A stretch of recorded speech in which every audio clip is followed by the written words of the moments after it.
hello! Hey, hello! Hello! Oh. E aí, pessoal, tudo bem? Hoje eu tô aqui com uma convidada especial, a Natalia, veio de lá da Polônia. You can say hi now. Hello and obrigado. Oh, that's beautiful. Thanks. Então, pessoal, vamos esperar o pessoal que tá entrando aí. A gente já vai começar a pintar. A ideia aqui... eu vou falar em português e inglês, tá? Pra vocês... Eu tô falando pra câmera errada, a câmera tá aqui. A ideia é que a gente vai fazer a mesma miniatura, vai pintar. Ela já tá continuando em cima de uma miniatura que eu comecei. E depois ela vai começar a pintar, né? E a gente vai ver. Eu tô em outra câmera aqui. Eu vou desligar a minha cara pra não ficar aparecendo muito, mas é isso. Let me read the comments. Vou ler os comentários. Boa noite pro Raoni. I'll just say hi to everyone here now. Just where Natalia, you can. I can start doing stuff. Whenever you want, we'll start. And se vocês quiserem perguntar alguma coisa pra ela, só perguntar aí. There's a lot of people saying that are big fans of your work. Thank you very much. I'm just trying to post area, so don't mind me. Okay. Thank you very much. Ela já tá agradecendo aí pra quem mandou. Obrigada pela presença de todos. I'm thanking the presence of everyone. There's a lot of people here. Boa noite, Alexandre, Mago Aventureiro, o Ale, o Iago. Yeah. A gente conseguiu. We did it. We brought her here. Yes. I came here. I'm here in Brazil. Yeah. She's here. It worked. Funcionou aqui. O Marcos também tá aí, o Raoni, o Renato, o Iago, o Fábio. Por favor, dá o like aí, quem puder já deixar o likezinho aqui. Eu vou ficar aqui, ela vai... Tem uma única coisa que eu vou falar pra vocês. I'll talk about the left hand problem we will have here. É que ela é destra e eu sou canhoto. Eu esqueci disso. Eu esqueci que as pessoas são destras e só eu sou canhoto. I forgot people are right-handed and I'm the wrong one. Então a câmera às vezes ela pode ser que ela vai pintar com um pouco de dificuldade, porque a câmera tá do lado que uma pessoa destra coloca a mão, então ela vai... Can you see? Yes. E às vezes eu vou regular a câmera lá, ela vai começar pintando, a gente vai revezando aqui, tá? But she's... Yeah, you're on. And we are all good. The channel is taking international proportions, Marcos said. Obrigado, Marcos. And now I just have to learn how to speak Portuguese and everything will be fine. Yes. O som da Natalia tá bom? I asked if your sound is good. If Pierogi. Yes. Is it good? Because is it good? If it good, if not, I can move the sound bar there. Tá show. People said it's all good. Okay. Cool. And the questions are already popping here. Okay, maybe let's start with them? Of course. Alexandre asked, what kind of paint do you use? The brands and the kind, if maybe oil? Cool. So I paint with acrylic paints and I use different brands. Marcas diferentes. Yeah, so my favorites are right now AK 3rd Gen. Ela gosta da AK? Yeah, so like this, for example, I think they are popular. And then Dance Acrylics from Abteilung, which is AK2, basically. Isso, e ela gosta dessa outra marca que é a Abteilung, que é a marca de luxo da AK, né? E elas fazem a linha artística, de pigmento artístico, ela gosta bastante também. And then I like to paint with some of my paints that are actually half transparent. So Fantasy and Games line from Sky 75 is very good for that. Ela gosta também de pintar com as tintas de linha que são um pouco mais translúcidas, né? Então ela citou a Fantasy aqui que ela gosta bastante, que é da Scale 75. Yeah, that's it. Okay, the sound is good. Everybody's saying the sound is good. Can you hear the dog? I'm sorry? Can they hear the dog? I don't think they can hear like us. Because she's asking if they can hear the dog, but I think you can. Acho que vocês podem ouvir o cachorro, mas não. Because one time I asked a viewer about that, and he replied, "What dogs? It's very hard to hear them, but we can hear like they are in our ear." A gente pode ouvir aqui como se eu estivesse na orelha, mas acho que pra vocês não, os cachorros nem Assim, dá pra ouvir, mas não tanto, né? It's not that bad. O Alexandre falou que got... Alexandre replied that he also loves AK. Yes, so AK, very good on every continent, basically. Ela falou que gosta basicamente de todas da AK. And I think we have other question. Okay. They said they are using you as an excuse to open the store stock. The store goodies. Yes, of course. He paid me. Yes. We have another... Wow, there will be a lot of questions. What do you think of Golden Demon being mostly a heavy metal painting style? Does it prevent people from exploring different artistic expression? This one comes from Diogo Machado. Obrigado, Diogo, pela pergunta. Okay, so I want to participate in this year Golden Demon for the first time. So nice. I should say that Golden Demon is great and I love GW and Citadel paints are the best. Wow. But actually Golden Demon is kind of shit, right? So I think that it's very limiting because they were closing the style of painting to like you couldn't see what I'm painting. They were they were closing the painting style basically to advanced heavier metal, which is GW style of box art painting.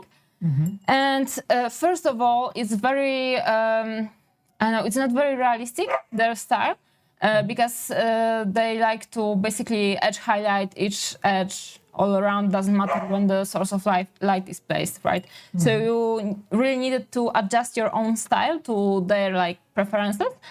And also I've heard that, and this is what I've heard actually, so it's not, I wasn't there, I didn't see that, but I actually have heard that they sometimes pick up the winners to kind of push their marketing further. Oh, the line of products. Yeah, exactly. Oh, yeah. So I don't think that's kind of fair, right? But also the latest Slayer Sword, I think, or something. I'm very in depth with this competition, as you can see.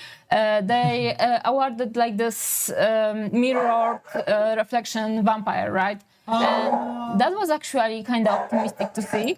Mm-hmm. Because they really like admired something that is more artistic and more in-depth visually. So yes, we will see how it goes, but not the usual thing. No, right? It's usually it's not the usual. Like if you want to participate in Golden Demon, don't have your hopes up. Mm-hmm. Don't like just go there to participate, to have fun, meet with people, have fun. And don't expect anything, and then you won't be, sad that you didn't win because, I don't know, choices, right? Mm-hmm. It's completely random.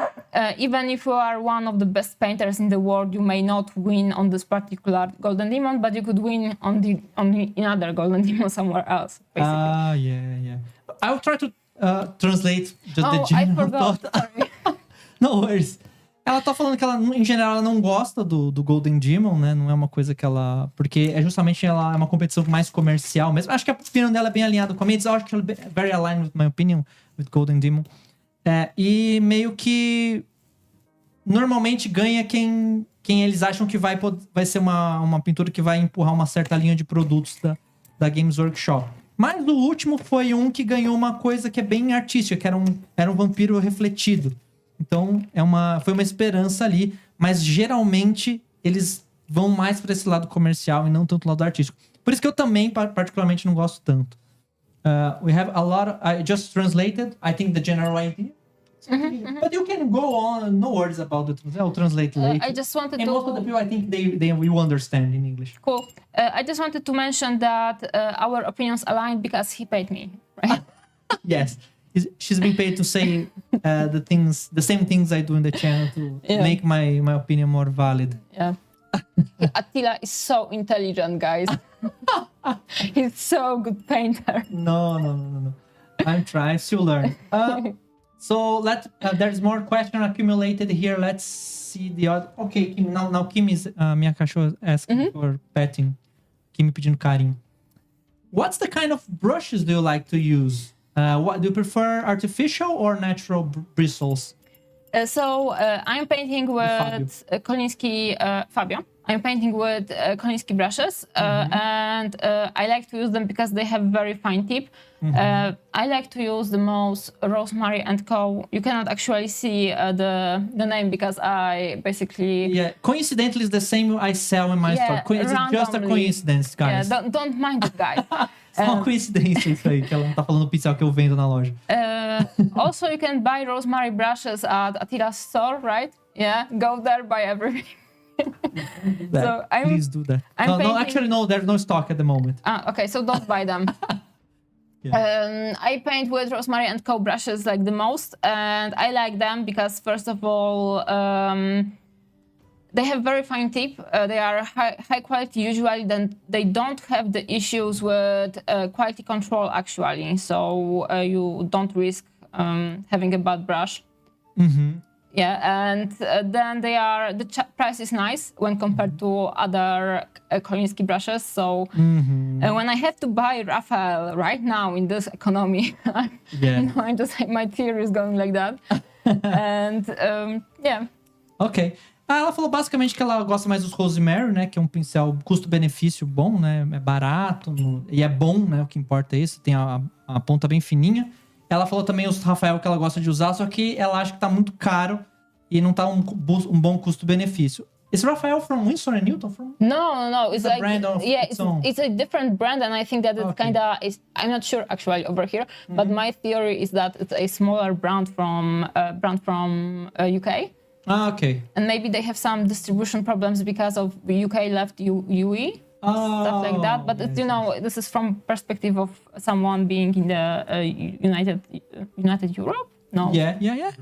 European Union, yeah. European Union, yes, that's correct. Ok, ela falou que ela acha que provavelmente o Rafael é uma submarca aí da britânica, né? E provavelmente eles estão tendo alguns problemas de distribuição porque justamente a Inglaterra saiu da União Europeia, né? Recentemente aí, então aí por isso talvez tenha ficado bem mais caro. Ok. They are saying to... Ok. Your camera is actually too bright. Let me fix that. And also, I can zoom a bit out. Maybe it will be easier. What's me? From the painting? Yeah, place in a place where it's comfortable to you. It's over here, I think. Also, sorry guys if I'm obscuring with my hand or with something because I'm painting in Atila's setup and my setup is different. So I know how to sit in my chair and have the hands positioned so it will work, but over here. And also we have rock dogs over here. Yes. Trying to steal our food. Os cachorros estão tentando roubar comida aqui. Vamos ver, tem mais. We have more questions. Oh man, there's a lot. Let me see this one. Okay. About the camera. Let me fix the camera first. Okay, while she's painting, do you want to talk about what are you doing in terms of painting? Right now, because Atila started painting this miniature, right? So I decided to make the shadows a little bit deeper. And that's why over here I mixed the base skin tone, which is basic flash from Sky 75, I think, which is available at Atila's store as well. Oh, again. Coincidence. I'm doing this is my general way how to do shadows on skin tones. I take the basic premixed skin color paint. I take my usual shadow color, which is violet. So I usually I paint shadows with this violet, which is is this the same one? Yeah, this one available at Atira's store. Oh, again! Wow, and that's a really good coincidence. And this one, or I don't have the bottle, but there is like this one from Fantasy and Games line. It's called Dandelion Violet. Yes, it works the same. It is the same pigments, I think. Yeah, this one, Dandelion Violets. So this is the same basically stuff. Like similar. It works similarly. So I take the base color from the base skin tone. I mix it with the violet, and then in the middle I add a little bit of red oxide. because basically most of the skin tones, like the Caucasian skin tones, right, are based mixed with this red oxide and white. So now it's working almost like it should work. To confirm my theory, I have kind of reddish red oxide, but you can see like if you add a lot of white, it becomes more like actually like this skin tone over here. But because this is basically a color made of red oxide, I can kind of make it warmer with the pure red oxide. So, and when you have like the skin color, we have a lot of undertones in our skin. And we actually, like the normal living human skin tone, like before it gets really dark with the shadow, it actually gets a little bit brown, usually, because we have those red undertones in our skin. So I like to make it a little bit red before it actually goes more shadowed. So I'm doing like those side shadows with a little bit more brown. And then darker shadows with a little bit more of violet, actually. So you can see like the difference, I hope, at least. Nice. Yes. Ela gosta bastante de usar o violeta como sombra, né? É uma cor fria. Mas ela gosta de bastante misturar o vermelho oxide, porque ela gosta de misturar com o branco e aí já fica meio esse tom de pele caucasiano normal, assim, né?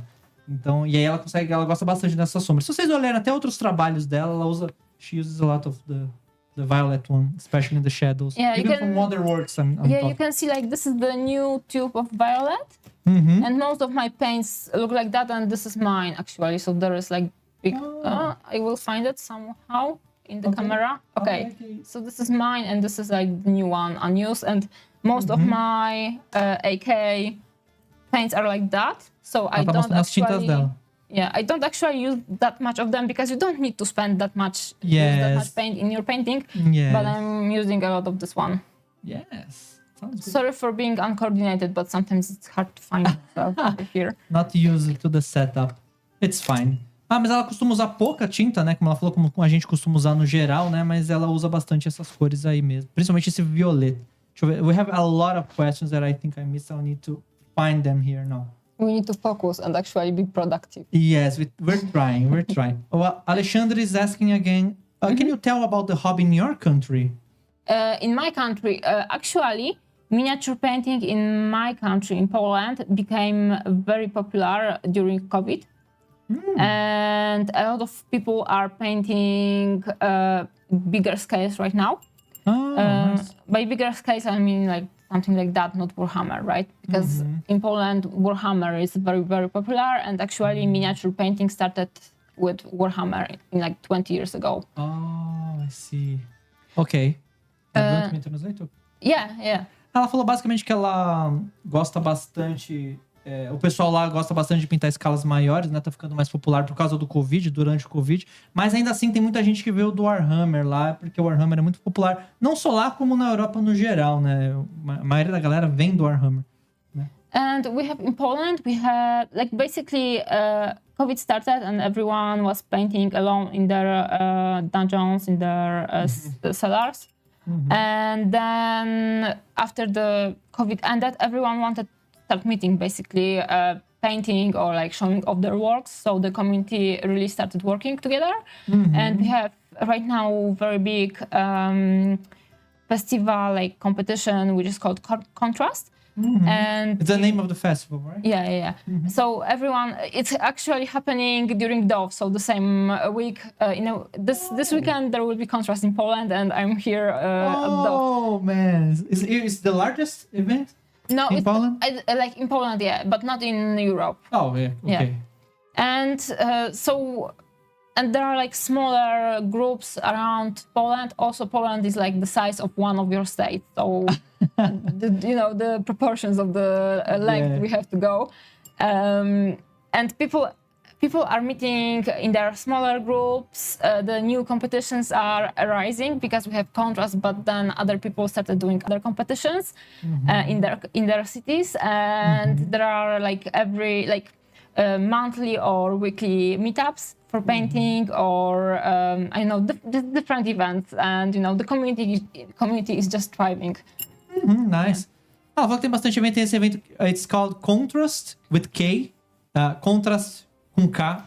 Eu tô falando, I'm speaking in English, I'm supposed to be speaking Portuguese. E aí ela falou que esse evento é um maior que tem lá, né? Obviamente que não é o maior da Europa, porque a Polônia é bem pequena, ainda mais perto dos estados brasileiros, nossa, aqui que são maiores. Mas, no geral, é uma comunidade que tá crescendo também, enfim, tá se desenvolvendo aí. There's a lot of questions that I'm trying to find the ones I missed. Pessoal, se eu perdi a questão, não, pode fazer de novo, tá? Não se incomoda não. Se eu não li, é porque eu tô querendo ler mesmo. A lot of people saying that you are a very nice person. Oh, thank you. Thank you very much. You are very nice to me.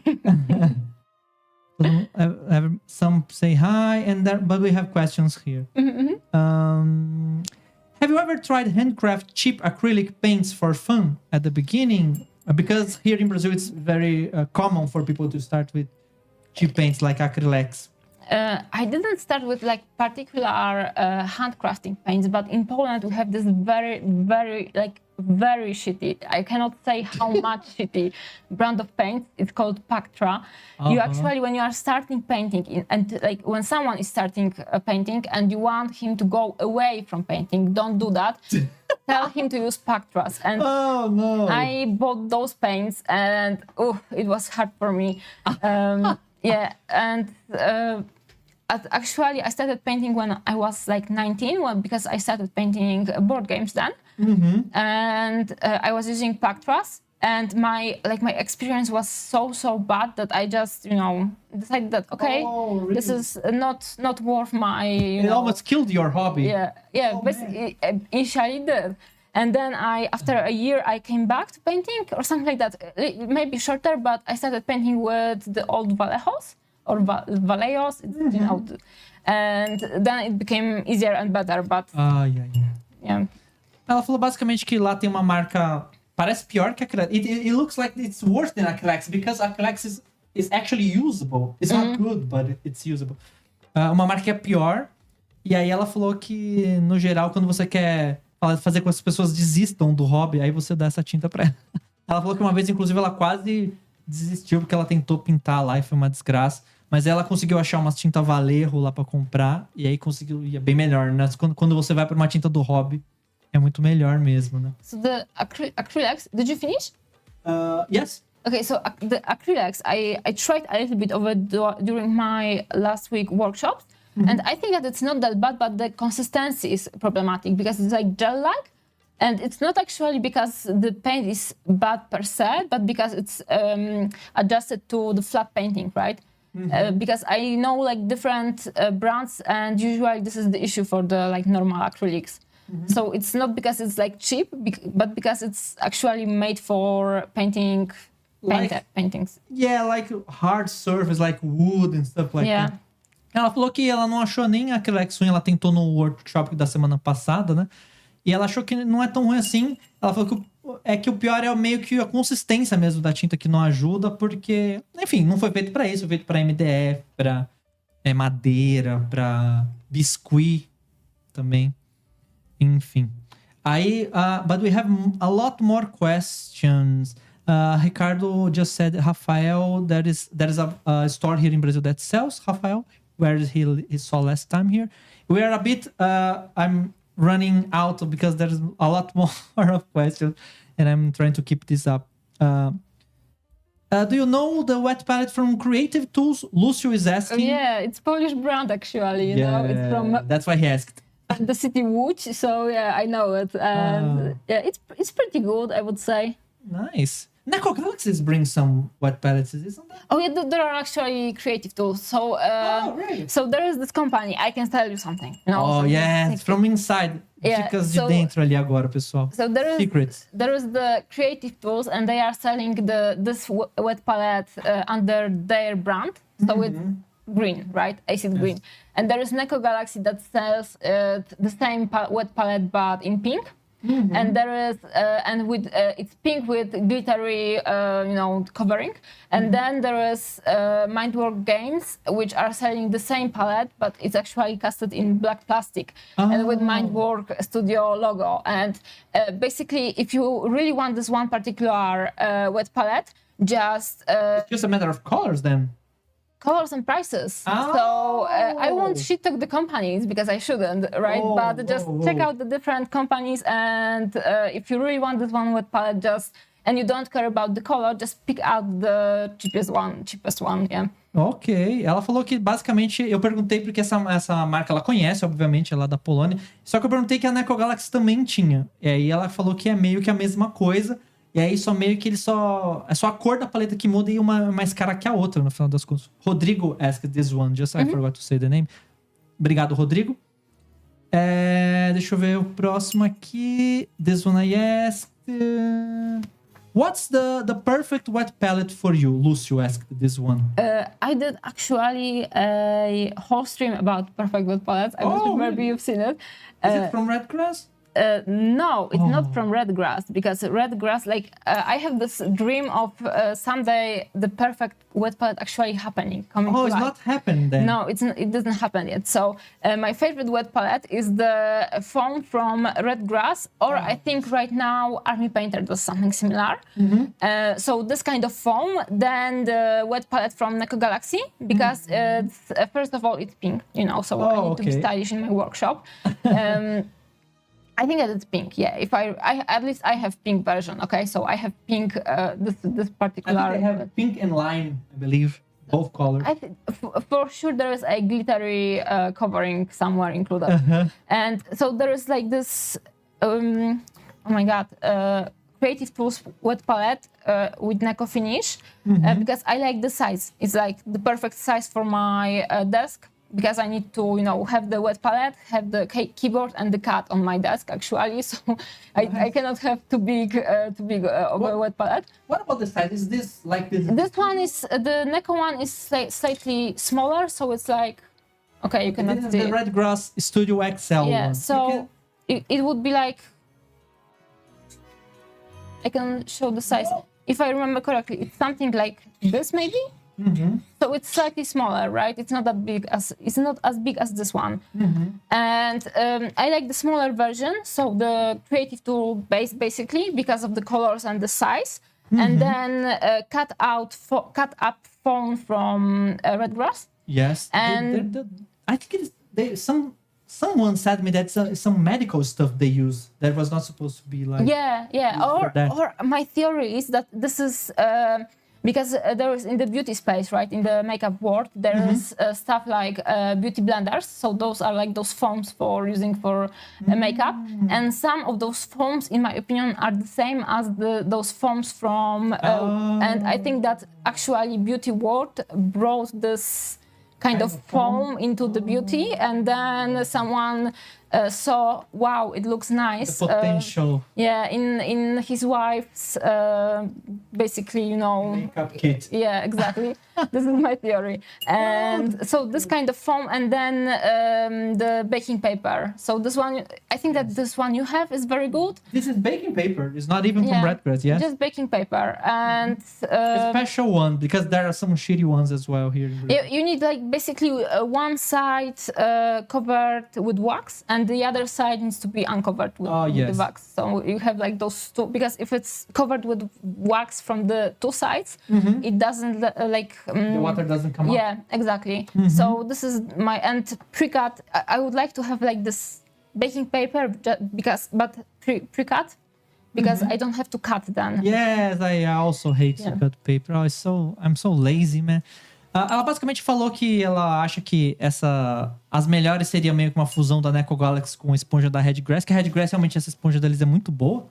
E provavelmente ela acha também que a teoria é que veio de alguém que viu maquiagem da esposa ali, porque é uma coisa que é um tipo de esponja que é usado também em maquiagem. Eu já ouvi falar de medicina, eu tava falando pra ela também, que alguém me falou disso, né? Mas enfim, basicamente isso. E desculpa se eu não tô traduzindo tudo, tá, pessoal? Porque, sorry, I'm not translating everything, but just the general idea, because I think most of the guys can understand. I can maybe put some subtitles later. Also, I think that I'm just talking too much and it's hard to translate everything, right? Because you, like halfway through you forget what I said in the beginning. This is the issue. I get the general idea and I try to translate. So I'm trying to catch up with the questions. Eu tô tentando... As questões estão meio atrasadas, mas eu vou tentar não pular nenhuma, tá? E se você não deixou o like ainda, ó. Like aí. Like, subscribe. Yes, like, subscribe, follow. And YouTube bullshit. Thomas here is asking about your story.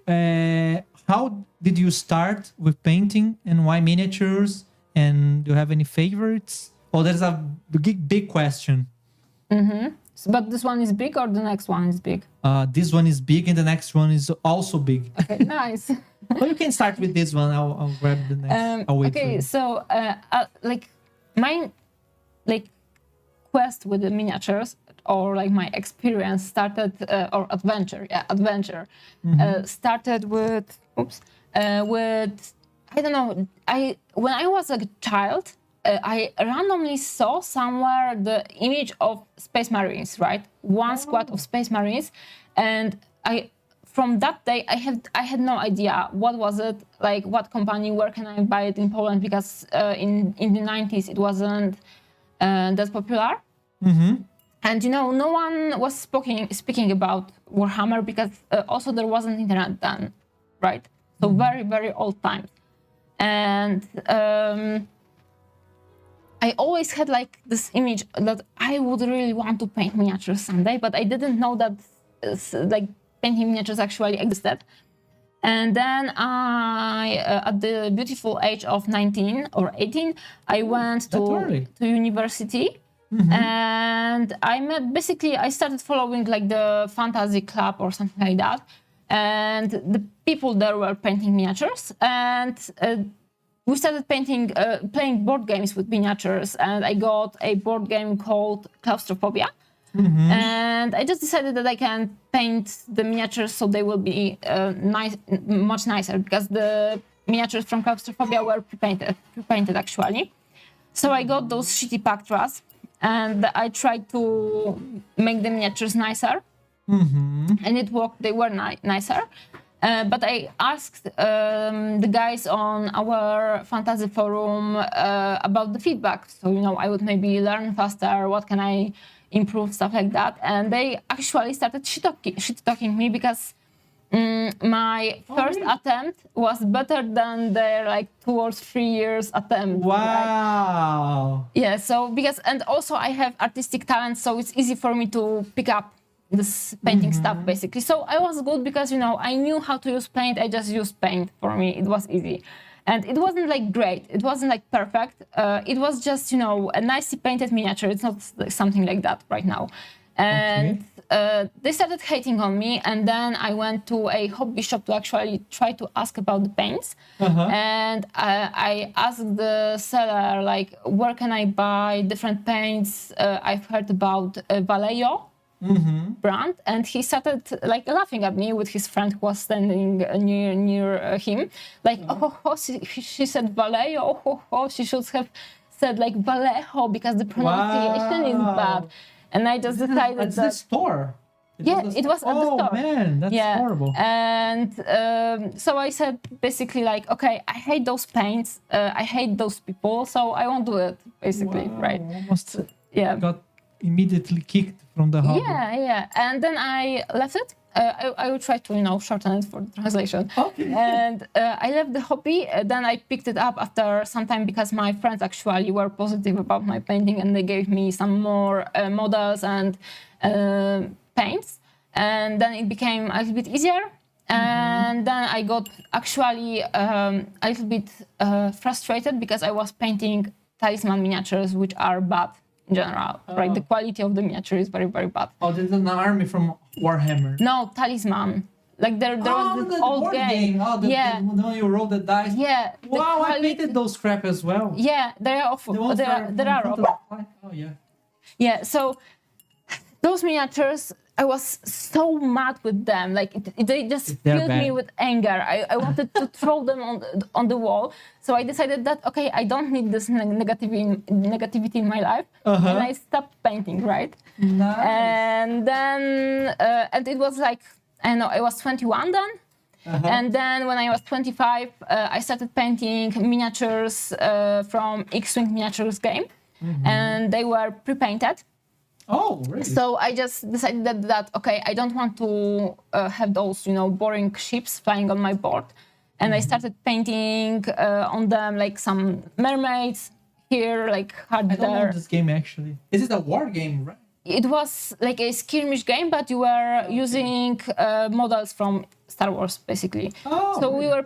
were playing with X-Wing, with TIEs, stuff like that. And they were pre-painted, like factory pre-painted. Yeah. So everything looks the same. Looked the same, and they were boring in my opinion. So I started painting something on them, and then I started going to the tournaments, and the people there told me like, "Wow, Natalia, I like your work. Can I pay you for paint the same stuff on mine?" And I was like, "Of course, you want to pay me, right?" I had to start painting, and that actually fueled my re-emergence into the hobby with better stuff. So, for example, more and better paints, because paints are actually very important because they can make your experience terrible. Yes, and as well as why, brushes. Yeah, that's why you should buy the stuff from Atila. Oh yes, again, but you're doing a better job than me. Like I always forget to say stuff for my store. Okay. I started commission painting, so that allowed me to improve very fast because I was earning money. So I had like this argument to spend more time on it. And at first I was painting X-Wing, then I started painting games workshop stuff. But only like after one or year and a half after I started painting X-Wing, I went into Games Workshop and some board games, Malifaux. And then in 2019, I started painting display miniatures. And right now I paint display. Ok. I'll try to make a... Kinda... Vou traduzir assim de uma maneira mais resumida. Mas assim, no começo ela até começou a pintar, ela tinha algum talento artístico no começo, por causa da faculdade e tal. Só que aí meio que a galera começou a sabe... achar que ela era boa demais e começaram a meio que escrotizar ela, coitada lá. E ela meio que deu uma desistida. Ela chegou a tentar comprar tinta e a loja lá, os caras foram escrotos também com ela. E aí, mesmo assim, ela continuou lá, acabou achando Como ela falou que pintou Talisman, que é um jogo que eu pintei também, essas miniaturas são péssimas. E aí, depois... Mas ela foi continuando. Aí, tem uma hora que ela foi num campeonato que o pessoal começou a dar mais valor pra pintura dela e tal. E aí ela começou a ficar mais animada e ela voltou do hobby. Aí o pessoal começou a pagar ela pra pintar os exércitos e tal. E aí ela foi deslanchando até o ponto que ela tá agora, que ela, né, já pinta display, né? Tá entre ali o top no mundo ali. Now, let me continue the questions now. Oh, tem até We have a super chat here. Yay! Nice. Thanks, Alexandre. The Alexandre is just... give me a compliment. Oh, I'll read anyway. In Brazil, he's saying in English, so I'll read in English. In Brazil, Atila is a reference in the hobby. He has been popularizing and making miniature painting possible. Oh, thanks a lot, Alexandre. Obrigado. Valeu. He's great, I can agree. Oh, obrigado. Vamos. Let's see the rest of the questions here. People are asking about your channel. Is it on Twitch, right? Yes, I have a channel on Twitch, but I also upload VODs on my YouTube channel. And there is not that much aside of my VODs there. But yeah, and it's That's fine. Oracz, so ORACZ art. The same one as the Instagram. We already pasted those. It may be without the dot, because on the Instagram I have a dot, and on Twitch I don't. É o mesmo nome do Instagram, só que sem o ponto, tá, gente? I will be streaming more after I come back from Brazil. So, and also maybe I will try to adjust the time zone, because right now when I'm streaming in Poland, it's like 1 a.m. in Brazil, so it may be problematic for you guys to catch up if you would like to. So I will maybe change the timing a little bit. Okay. I was petting my dog here. Look at the... Oh man, the fur. It's like... Okay. I'll clean it up later. Vou limpar isso depois. O pelo de cachorro caindo aqui. Mas enfim. O Rodrigo just said that here in Brazil we start in the hard mode with acrylics and then we moved on with some hobby brands like AK. Then a miracle happens. Yeah, I've heard that, and I had actually no idea that you have, because every country is a little bit different, and every country has its own struggles. And I had no idea that in Brazil you have so high prices of everything, because you have import taxes that are very, very like unpleasant for you guys. So Yes. I was very sad to hear that it's even harder for you to go into this hobby. O Ricardo asked, how much does a wet pallet cost in your country? It costs around...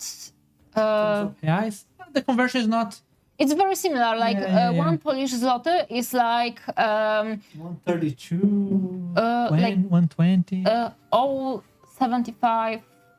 Around Brazilian that. real. Yeah. So it's basically like 3/4 of the price in Poland, right? No, in Brazil. Yes. So I think that for Brazilian real, it depends also on the brand. I will have to check it, but.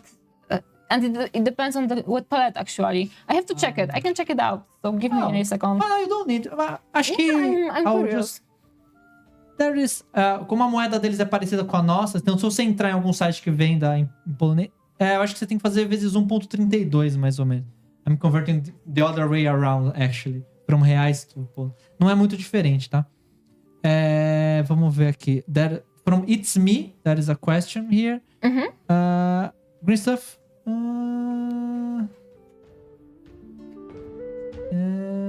No, it's not a question.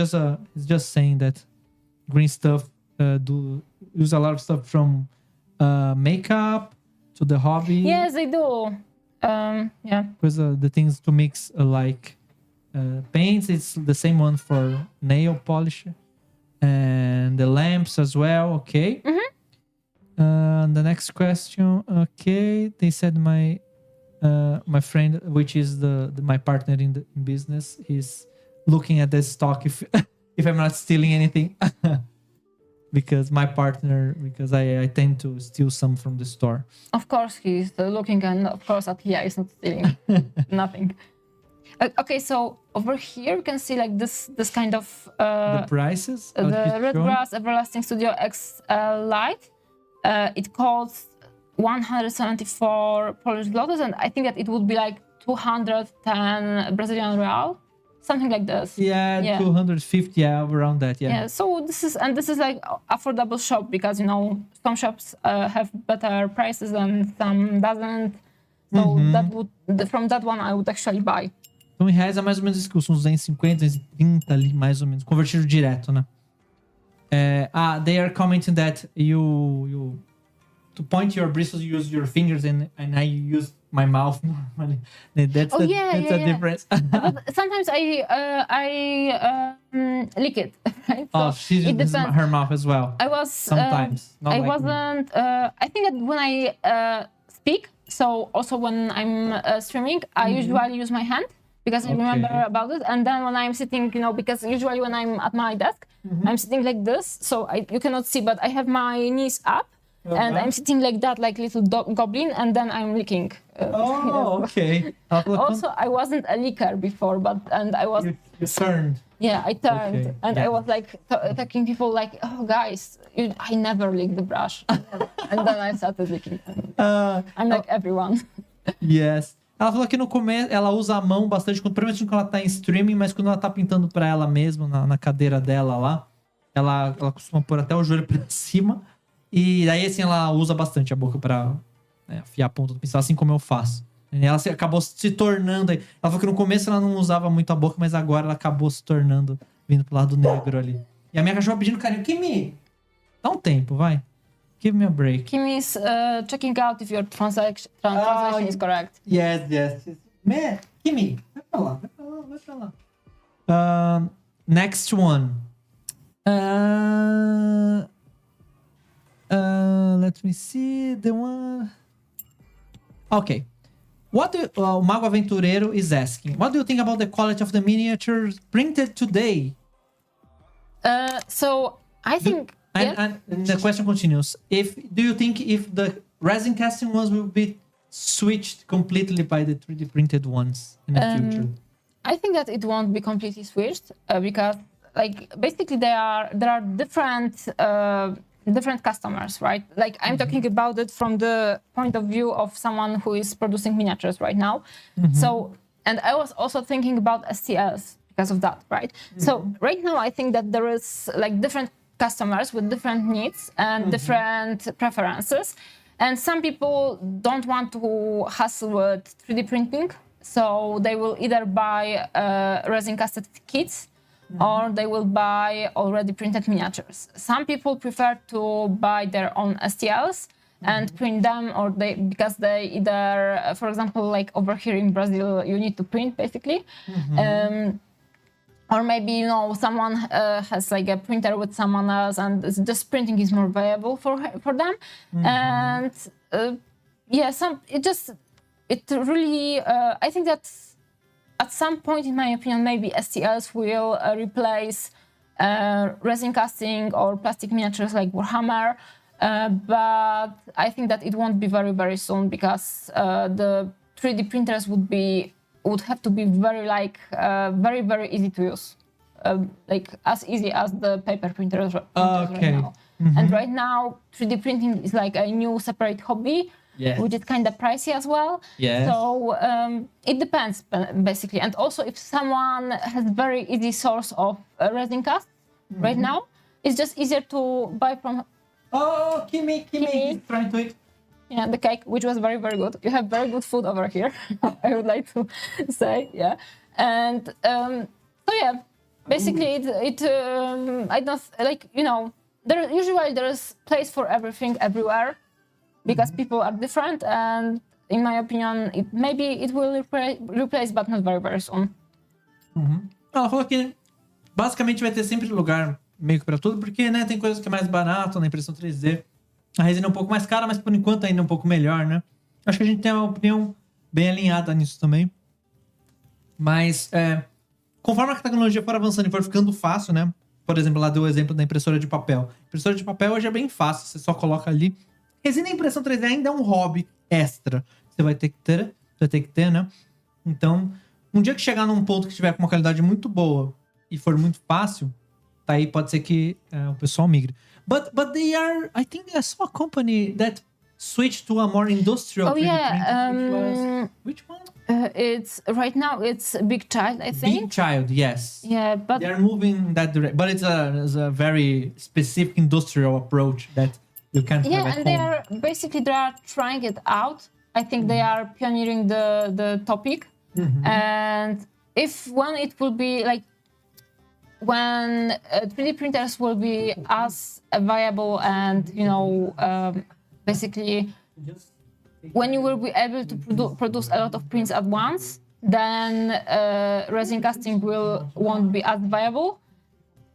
And right now, I think that is just reaching the point maybe of 3D printers being more, you know, able to produce more and more at once. So. Yeah, that's that as well. Yeah. Also, I think it must be a very big investment for them to get as many 3D printers. So. Yes. Yeah. And a lot of companies that produce miniatures and STL stuff like that, it's usually a small company consisting like you know, 3 top people. Usually it's 1 or 2. And Big Child is actually let's call it like proper big brand, and there is only a couple of them right now on the market. Ok. Ela falou que é uma coisa que eu falei da Big Child, que eles estavam tentando algumas, só que eles estão usando uma impressora mais industrial. Ela falou que, na verdade, eles estão sendo bem pioneiros nisso e vamos ver no que vai dar na real, porque normalmente essas empresas são muito pequenas, né? Por exemplo, a Neko Galaxy mesmo, né? Tipo, poucas pessoas, no máximo 3, 4 pessoas ali fazendo, né? Então, não é que o hobby também é um bagulho super grande, super industrial, mas vamos ver, a Big Child tá indo nessa direção. Vamos ver. E eles meio que fazem isso, né? Vendem cast. Para, Kimi! E, enfim, vamos ver como que vai ser no futuro. Aí, there's a question from Flavio. What do you do to avoid burnout from the hobby? And can you recommend something for the the regular people, if they want to avoid that? So I actually was burnt out pretty much for the past, it's called like 2 years maybe. 2 years? Yeah, but this is my work, right? So I have a bit different approach. So I think that it's easier to avoid burnout when you are not earning money on painting miniature. Yeah. First of all, this is like, if you want to have fun with miniature painting, don't go into commissions. Okay, so this is my first advice. Yeah, good one. Yeah, you can try with it. If it works for you, then stay with commission painting. But just know that it's not that easy because you are the boss of yourself, and that's usually a very hard thing to get a handle on in life. Second of all, in my opinion, it's like paint some projects for yourself and some projects that you need to paint. So if you need to paint a big army, do the army, but don't jump immediately into another army that you maybe don't enjoy that much. And do maybe something small for fun, very quick, because not every project needs to be the same. Some projects can be more, So for example, if you want to paint a piece for a competition, spend more time on the piece for the competition, do your best job, stuff like that. When you finish it, don't do another stuff for the competition. Do something fun and something quick, something easy for you, or maybe a miniature you always wanted to paint, stuff like that. And don't maybe spend as much time and effort on painting the next one.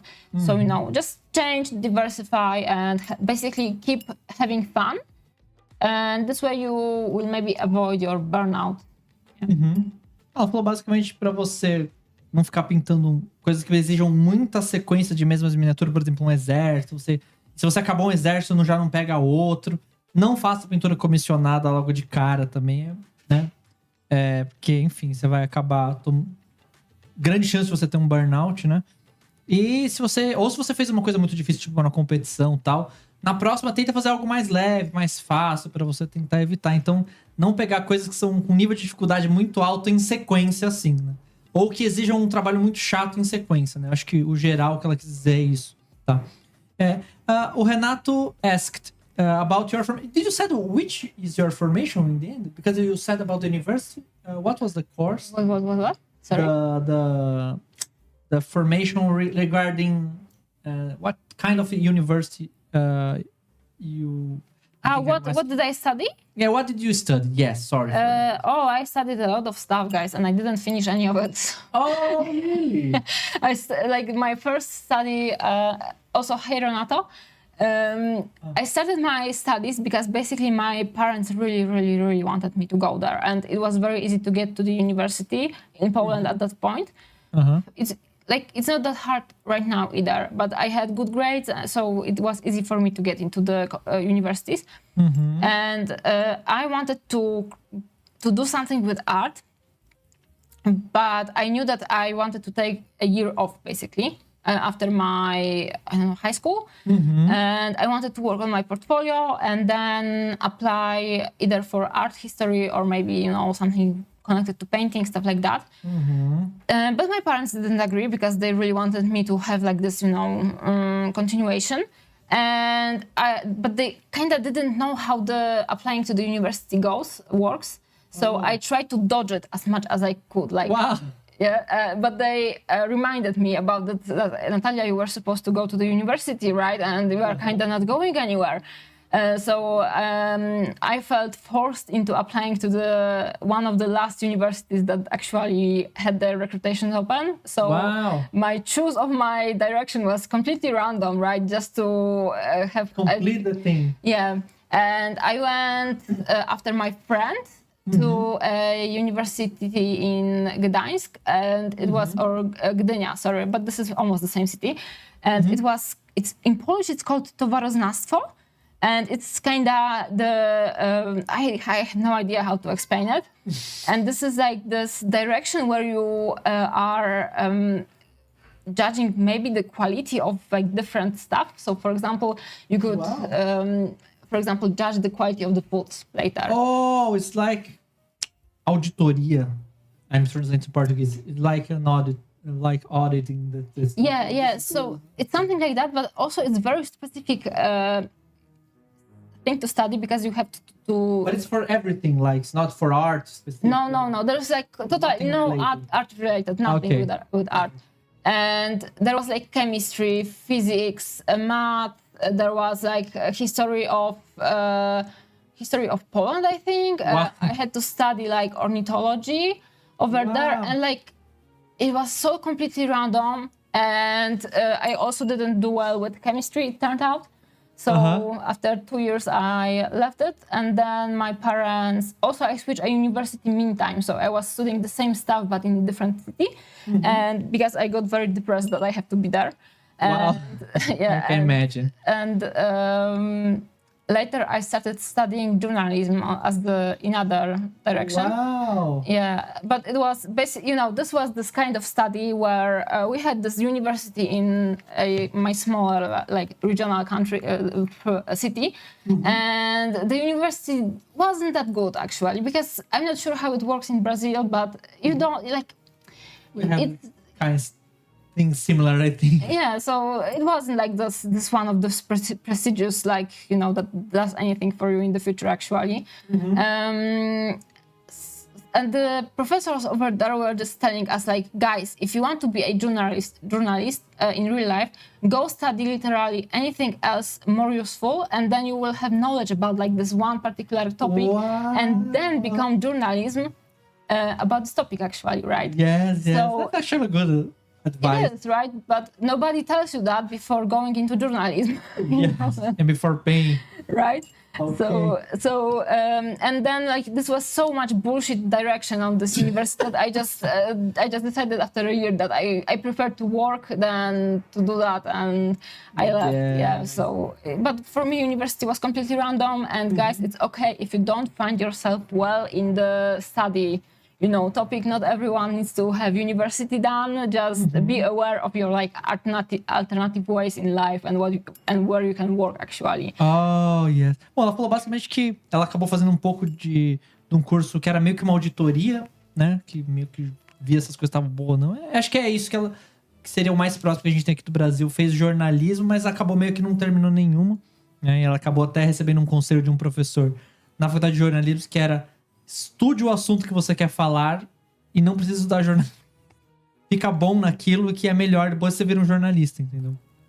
Aí ela meio que fez faculdades que não foram muito boas, ela fez só meio que por fazer, né? Aqui a gente tem coisa similar também, né? We have similar stuff here. I think the guys can relate. But the simple answer for Renato's question is no. Yeah, exactly. Ricardo asked, which is better, flat surface or texture surface? Sculpted eyes or flat eyes? Because I hate sculpted eyes. Yeah, they are like cars. No. Yeah. I think everybody that paints miniature hates sculpted eyes. You can't like that. The answer, in my opinion, is it depends what you want to paint.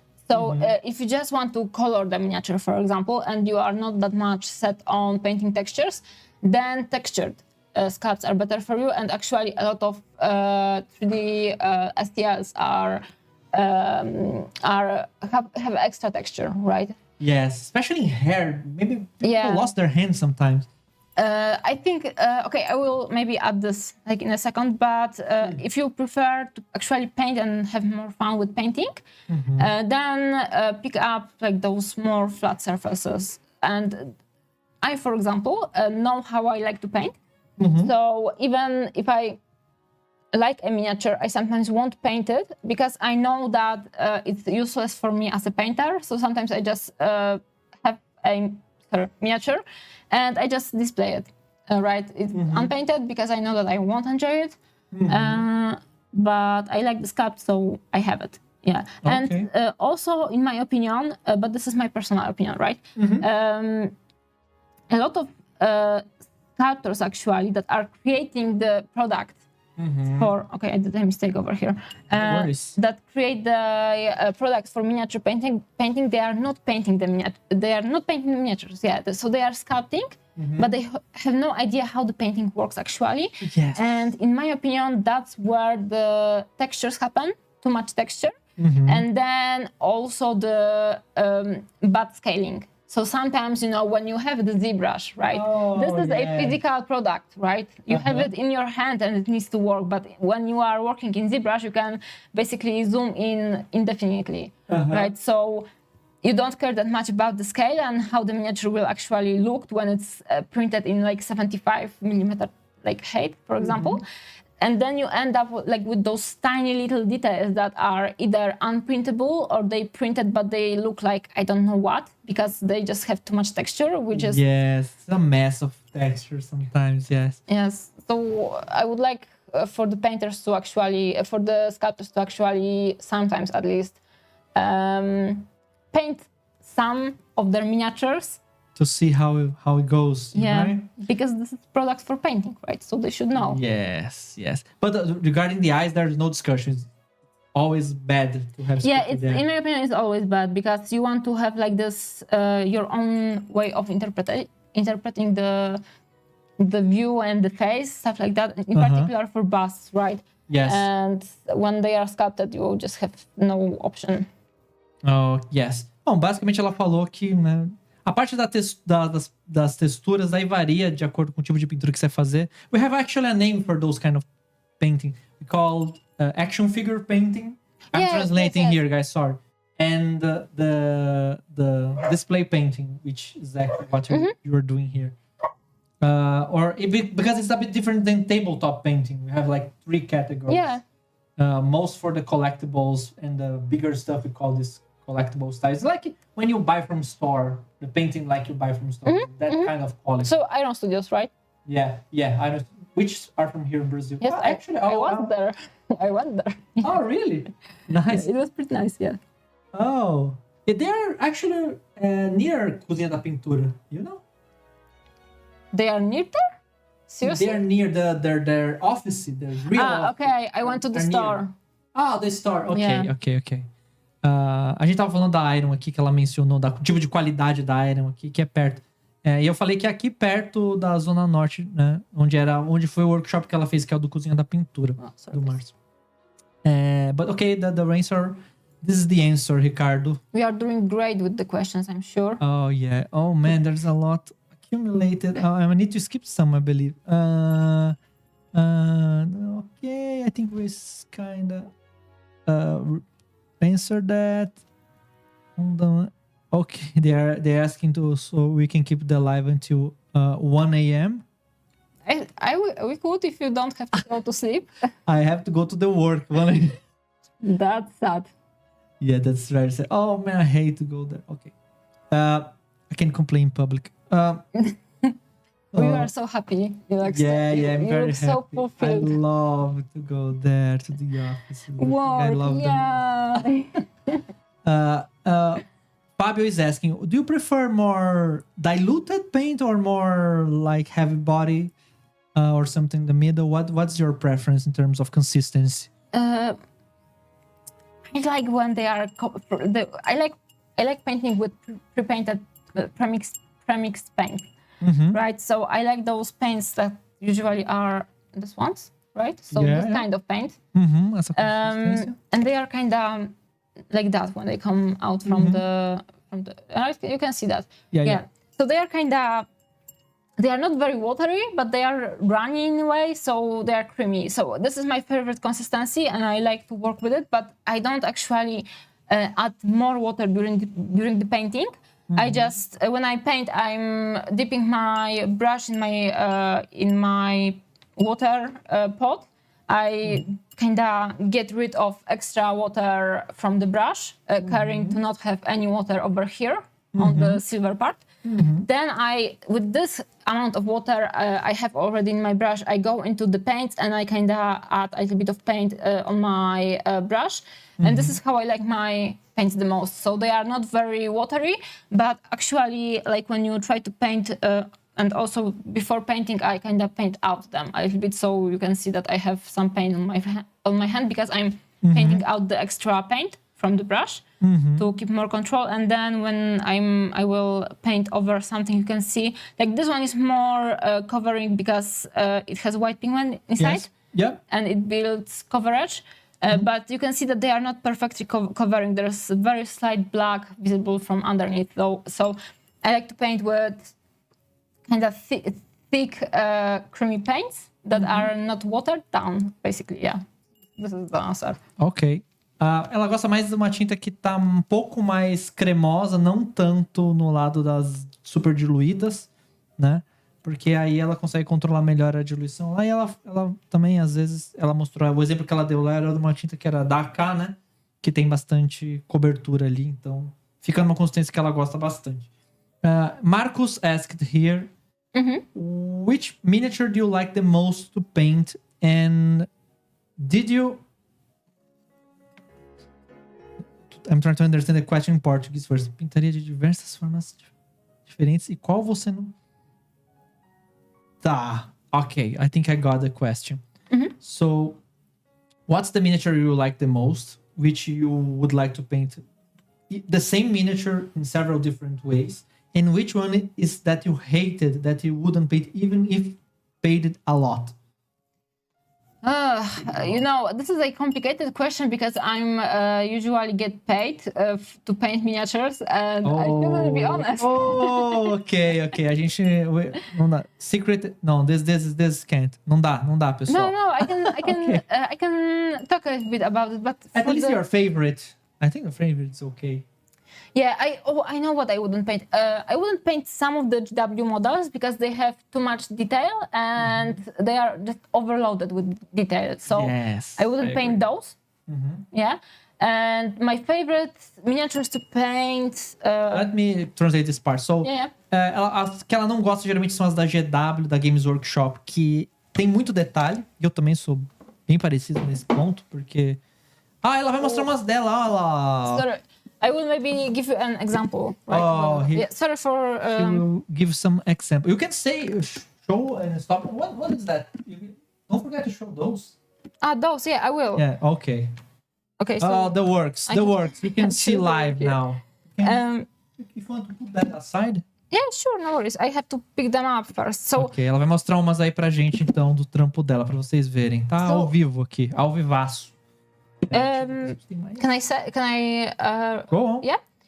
So, oh my God, I did a good job with gluing them. Okay, I will pick this one more and I can answer. Okay. So my favorite, this one actually is good one. Because I didn't sell it. This one's amazing. This is for sale, guys, if you want to buy it.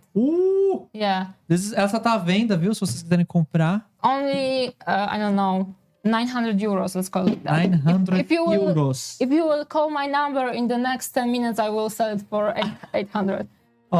Se você ligar agora, você paga 800. So, I wouldn't paint this one for the Olha, no metallic metal. And it's not because it's no metallic metal, because I'm not sure if you can see it on the camera and if it's in focus right now. It is in focus. So it has like this, this is a 3D print, and it had, I started painting it during my coaching with my friend Jared Clifford. He's a very good painter, check him out. And I decided to finish this one, but it was very hard to paint for me because it actually has sculpted in general, texture. So it has texture on the cloak. And I struggled with painting this cloak because I couldn't actually paint over it, so I had to kind of dry brush. Wow. And you can see it, like over here, it's just textured, so I didn't enjoy it. And over here, like, I painted it, but I didn't enjoy the process. And also, for example, this has very slight texture. You can see it better here. On the armor, and actually I couldn't build highlight with the brush because the pigment, the white pigment was like going inside of the texture and it didn't want to sit on top of it. Yes. So it was very problematic, and I wouldn't paint for the second one this one because it's over texture and then I didn't enjoy it. Going to the ones I enjoy, and also Warhammer, some of the Warhammers, Essa ela não gostou muito, apesar de estar vendendo. Tá muito boa a miniatura. It's excellent the painting, but she didn't enjoy that much. Yeah, too much texture. Tanto. Falou que tem muita textura. Agora ela vai mostrar uma outra. This is... You want to put this one aside? Yeah, sorry, I forgot about it. I was thinking about it. I can make sure. Okay, there's fine.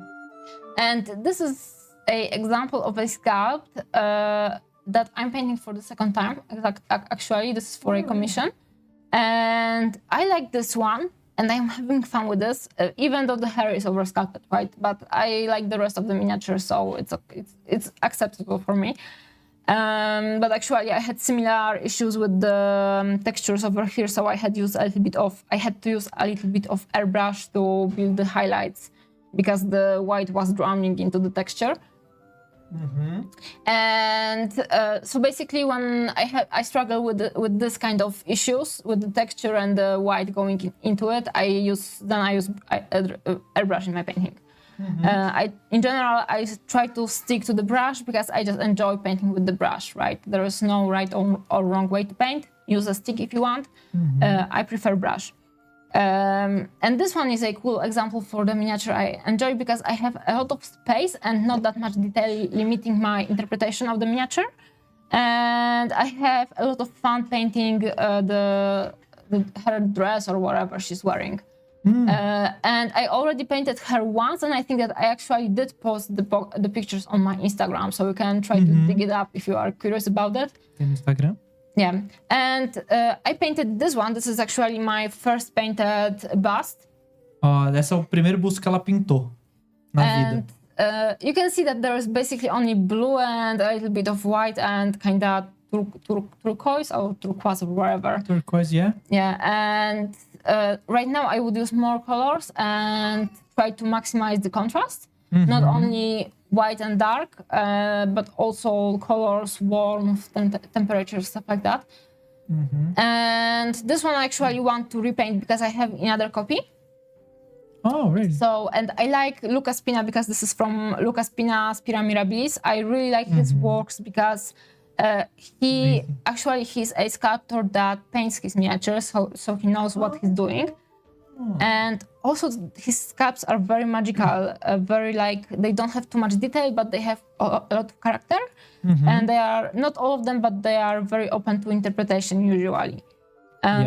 So I would paint this. This one is actually a druid, but the original kit is Arcane Wanderer from Fair Miniatures. Amazing. And I just completely changed the way he looks. So I like these things, yeah. Wow, it's amazing. Thank you. I had all of them. I had a lot of fun painting, in particular this one, because I painted it for myself and it's mine.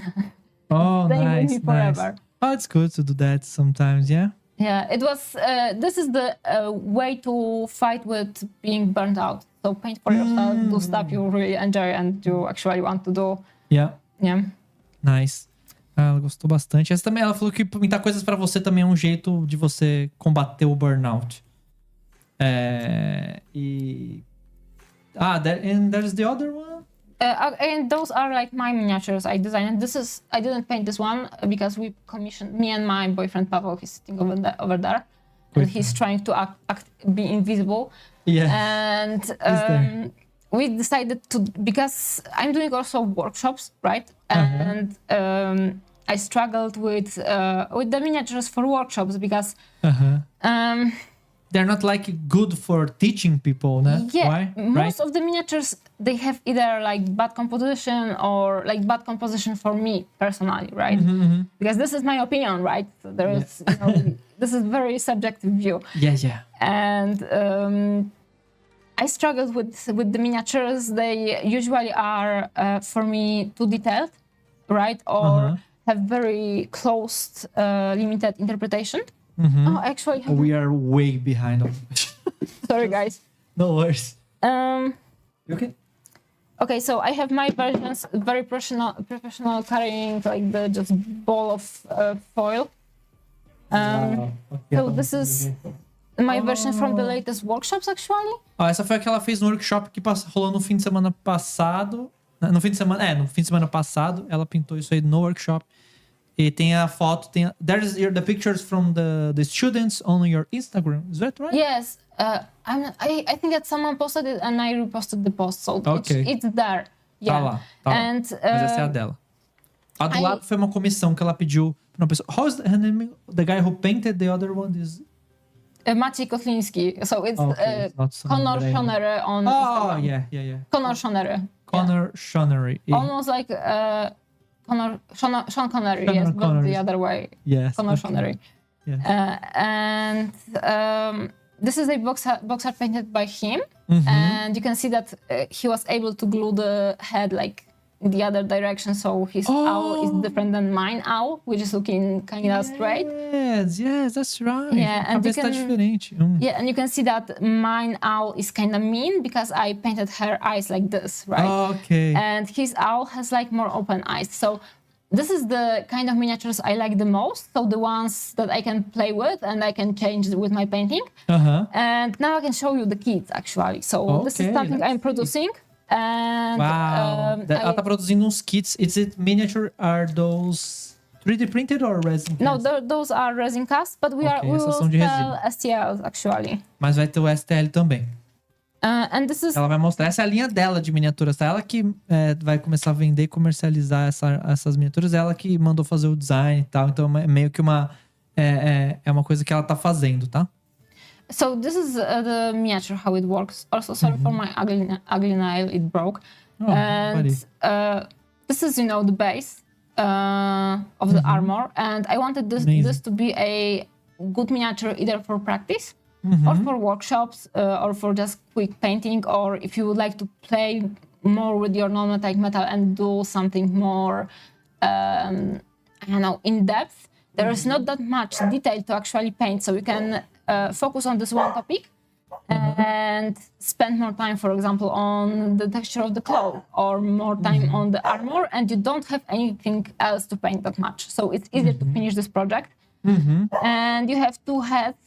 This one is the helm, which is not the nice. favorite of the public, but we wanted to do our helm actually. Okay, it's two versions. Yeah, and for example, you have this one where in theory you have the whole of the owl is armor, so you cannot see the feathers actually. But there are those feathers sculpted over here, and you can paint them either in a metallic way, Oh, nice. like I'm doing on my workshops, because this is actually a shape that is meant to show people that you need to paint the non-metallic metal as a one shared surface and then split it into different surfaces with edge highlights. So you can see like it has one shared highlight, right, or reflection. Yeah. But with this one, for example, if you would like to paint it in the metal, the whole everything would be metallic, you can put the texture of the feathers actually over here. Yes. Or you can paint like, I don't know, each feather can be different to show that he was maybe killing other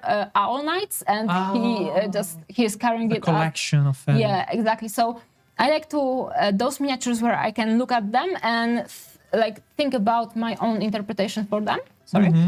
And we sculpted this one like flat over here because you can then turn the head around. Yes, that's a great And idea. Yeah. you know that the owls can basically look like this in real life. So the front can be back if you really like it to. would be. But actually. Yeah, it would and be this good. is Great. this, and you can have fun with the owl head, whatever. So this is my favorite kind of miniature where I can play. And for example, Nice. you have the medallions over here. And you can paint them like this kind of medallion. You can paint them like a gem. You can paint them however you want. And we didn't. I decided to not add a lot of detail actually to the sculpt. So you cannot see, for example, like those links. Scratches. Okay. No links, because usually when you Okay. have like a medallion, you have links in between, right? So I decided to not add the links because you actually don't think about them that much, and you don't miss them when they are not there, and you don't have to paint them if they are not sculpted, right? And on my workshops in Poland, there was actually one student that actually painted those links in between. Wow. But it just worked because this is so simple that sometimes you can overpaint. Okay. Yeah, you can add detail with your painting. So if you have a simple sculpture, you have more area to experiment. And this is my favorite way of really cool. sculpts. Yeah, Yeah. I haven't finished my own box art, but I have some versions for workshops. Wow. I usually do the similar similar interpretations. So you can see like over here, and you can, for example, if you have those medallions, you can paint something inside. A lot of details. Yes, stuff like that. So this is my favorite. Also, my opinion, my theory is that everyone has his own favorite owl. Yes. And you can actually paint your favorite owl over here because you know what you want to paint actually when you look at it. Changes the colors and the schemes and that's yeah. Really cool miniature. If you are and very well thought as well, the sculptures. Yeah, thank you. I really spent a lot of time. Like you don't even know how many miniatures I had in my hand that I had to assemble and struggle with some tiny details. Yes. So this is really optimization of all of those years of practice of preparing those miniatures for workshops. Yeah. Yeah, it shows. It's amazing. Yeah. Ela fez basicamente o design, ela pensou tudo, né, como ela pinta miniatura, então ela direcionou essa escultura muito pra pintura de miniatura, então deixou muita coisa que vai ficar na mão de quem vai pintar, pode poder adicionar detalhe pra poder pintar a armadura. Tem até a versão ali que vocês viram com o capacete e sem o capacete, né, embora ela falou que a favorita do pessoal é geralmente sem o capacete, né, mas enfim, foi uma miniatura muito bem pensada aí pra pintura. Muito legal. Is it already? The people can buy this already? No, you cannot because we struggle with the amount. Production. Yeah, with the production because we just struggled. I don't need to go into it. Deu problema. Yeah, when you start producing your miniatures, it's like with 3D printing, it's a new hobby. Yes, that's right. Yeah, that's right. And I just wanted to share the kits. We will sell STLs basically. So if you don't want to. Nice. There will be the option, and I just wanted to share like how the kits look. So this is for the owl. Let me. Oh, thank you. So this one is slightly bigger. This is for the owl, and this one is slightly smaller for the veiled lady. Ela falou que é assim que vem a embalagem essa que ela tá mostrando agora. Como vem? This is how the packaging looks, and this is the. Oh, the other one you didn't show that. Yeah, right? I will show it. This is and this is one piece. There is only at least for this caster I sanded it down almost completely.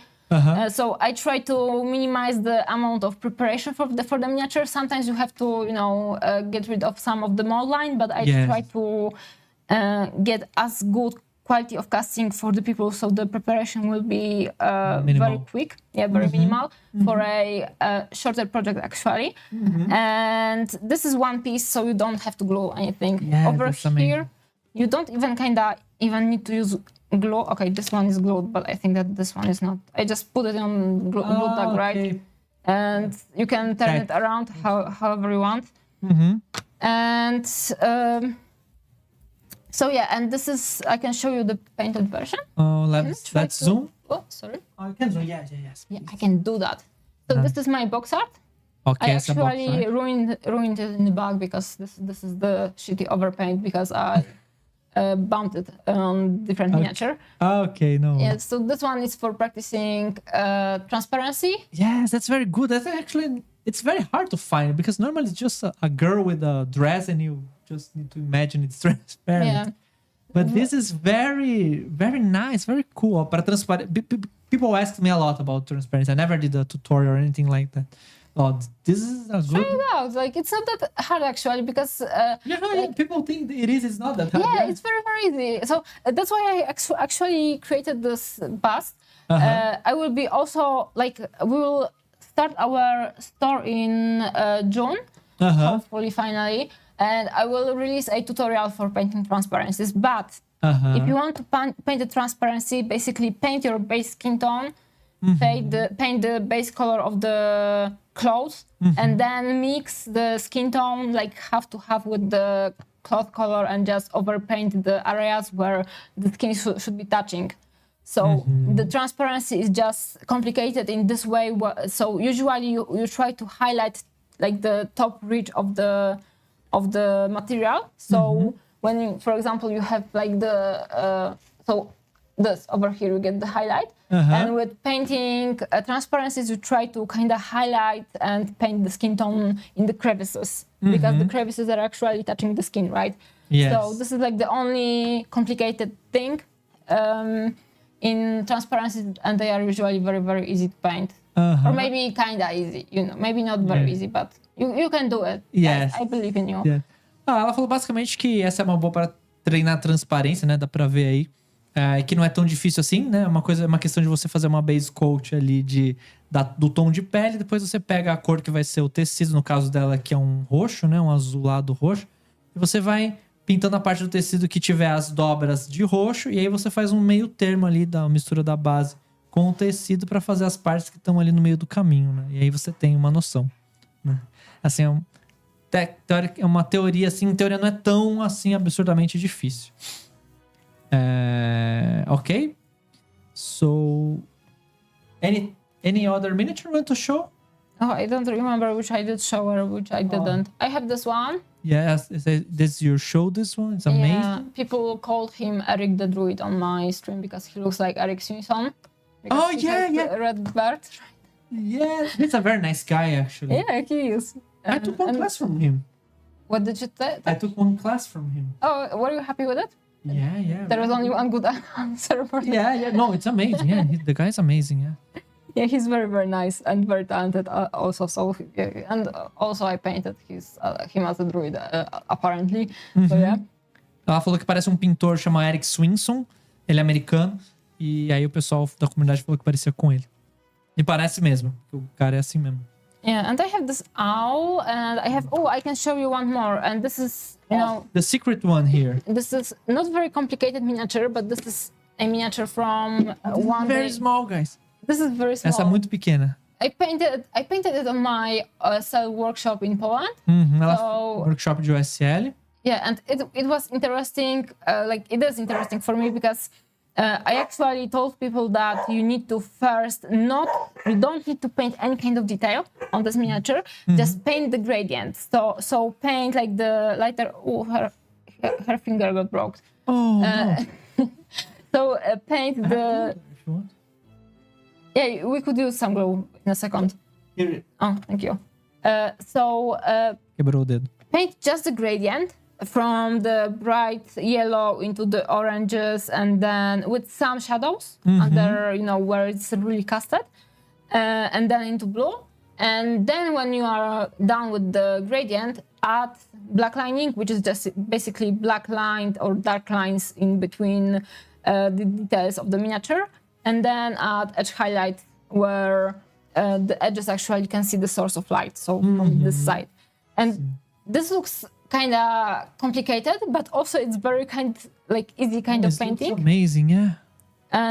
Yeah, and that's it basically. But it looks very effective, in particular, kind of from far away. But it was very simple painting and very easy. Oh, it looks amazing. Yeah. I think so. So that's this. Yeah. Okay. I think there's more questions that I lost. Let me try to pick.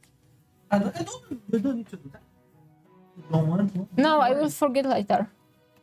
I think that I got it. Back here, okay. Oh, yeah, I got it. But the focus is back. But focus back.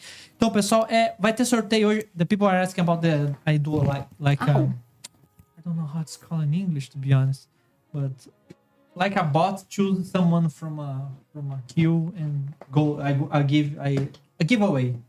Okay, yeah. It's a giveaway because my sponsors do the miniatures and. Do you want me to go do a giveaway?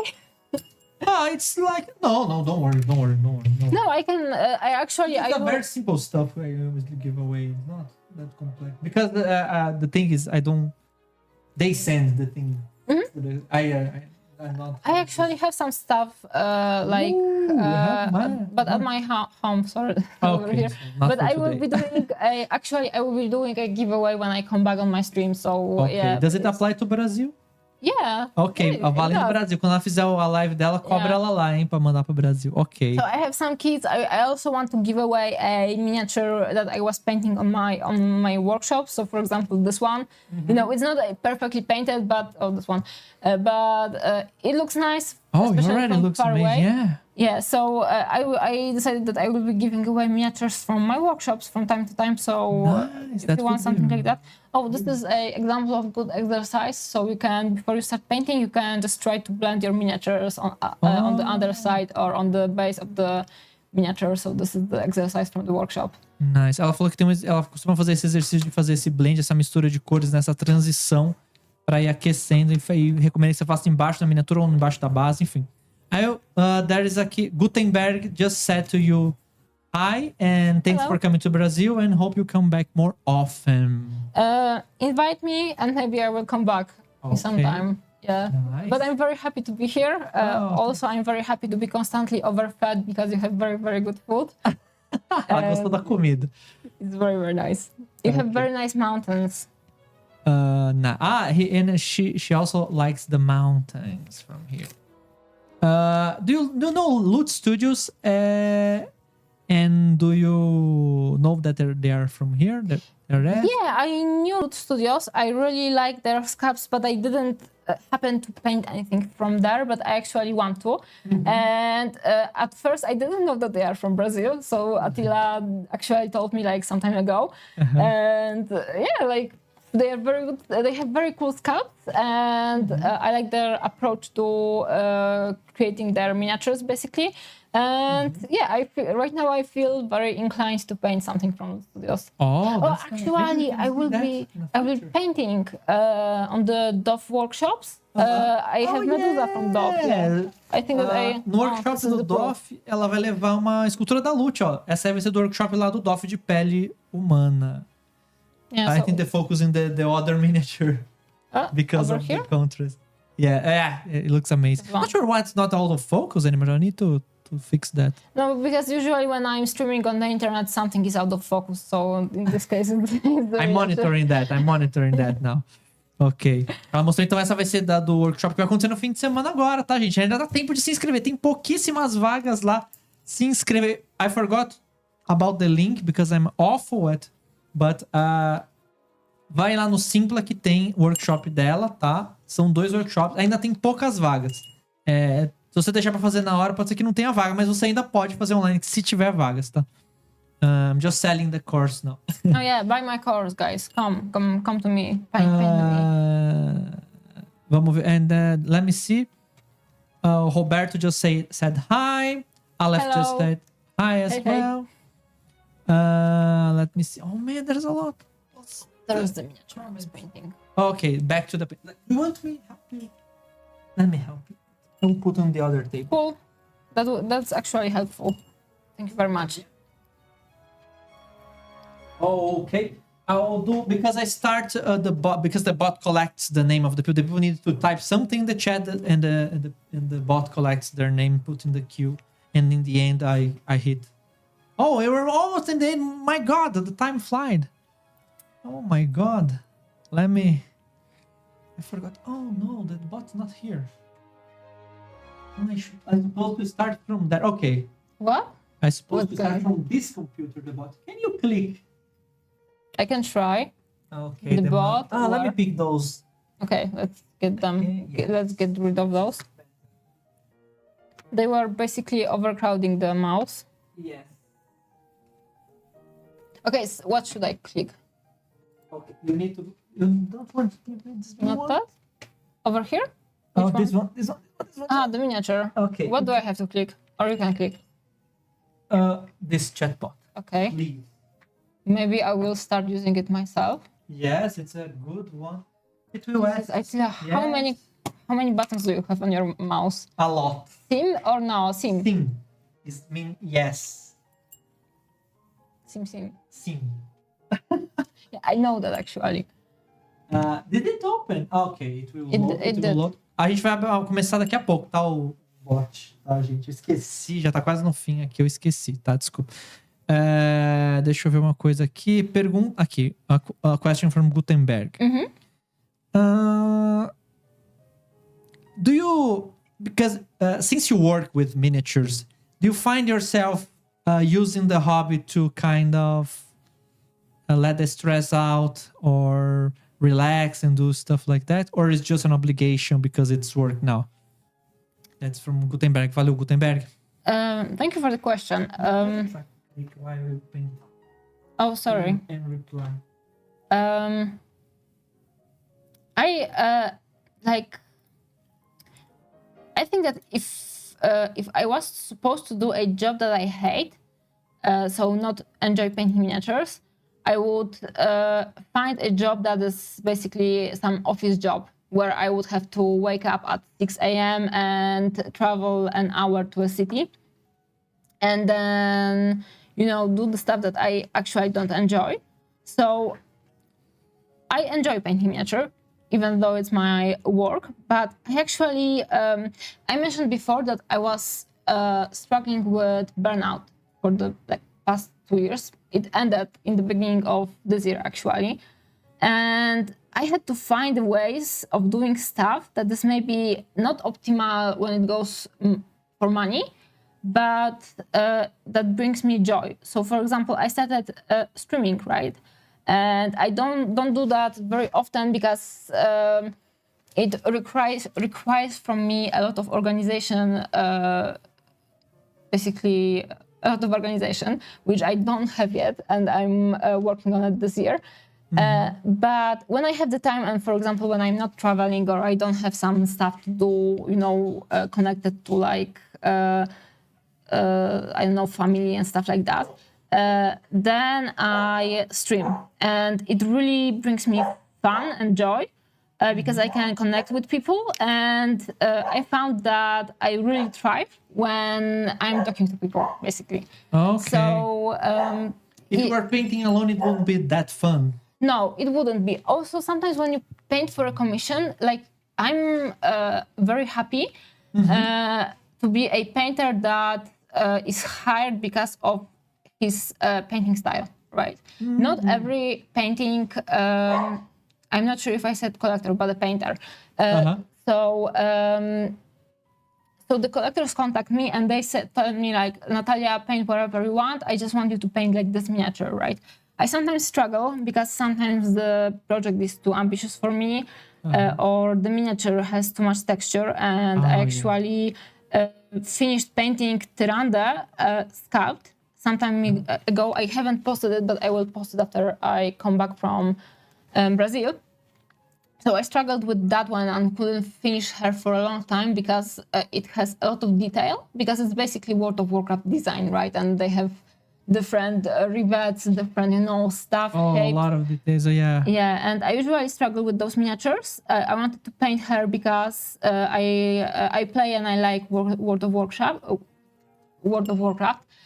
And so, yeah, I had this one joy that was balanced with the unhappiness with the detail, basically. Okay, you kind of, liked and hated at the same time. Yeah, exactly. So I struggle with some things I need to do. Actually, with miniature painting as a job, I don't struggle with painting per se, because I love painting. I really enjoy it, in particular when I can connect to people. So that's why I love doing actually workshops, because I really enjoy talking with people and, encouraging.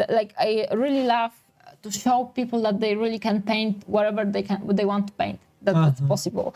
Yes, and that's nice. Painting is fun. Talking with people is fun.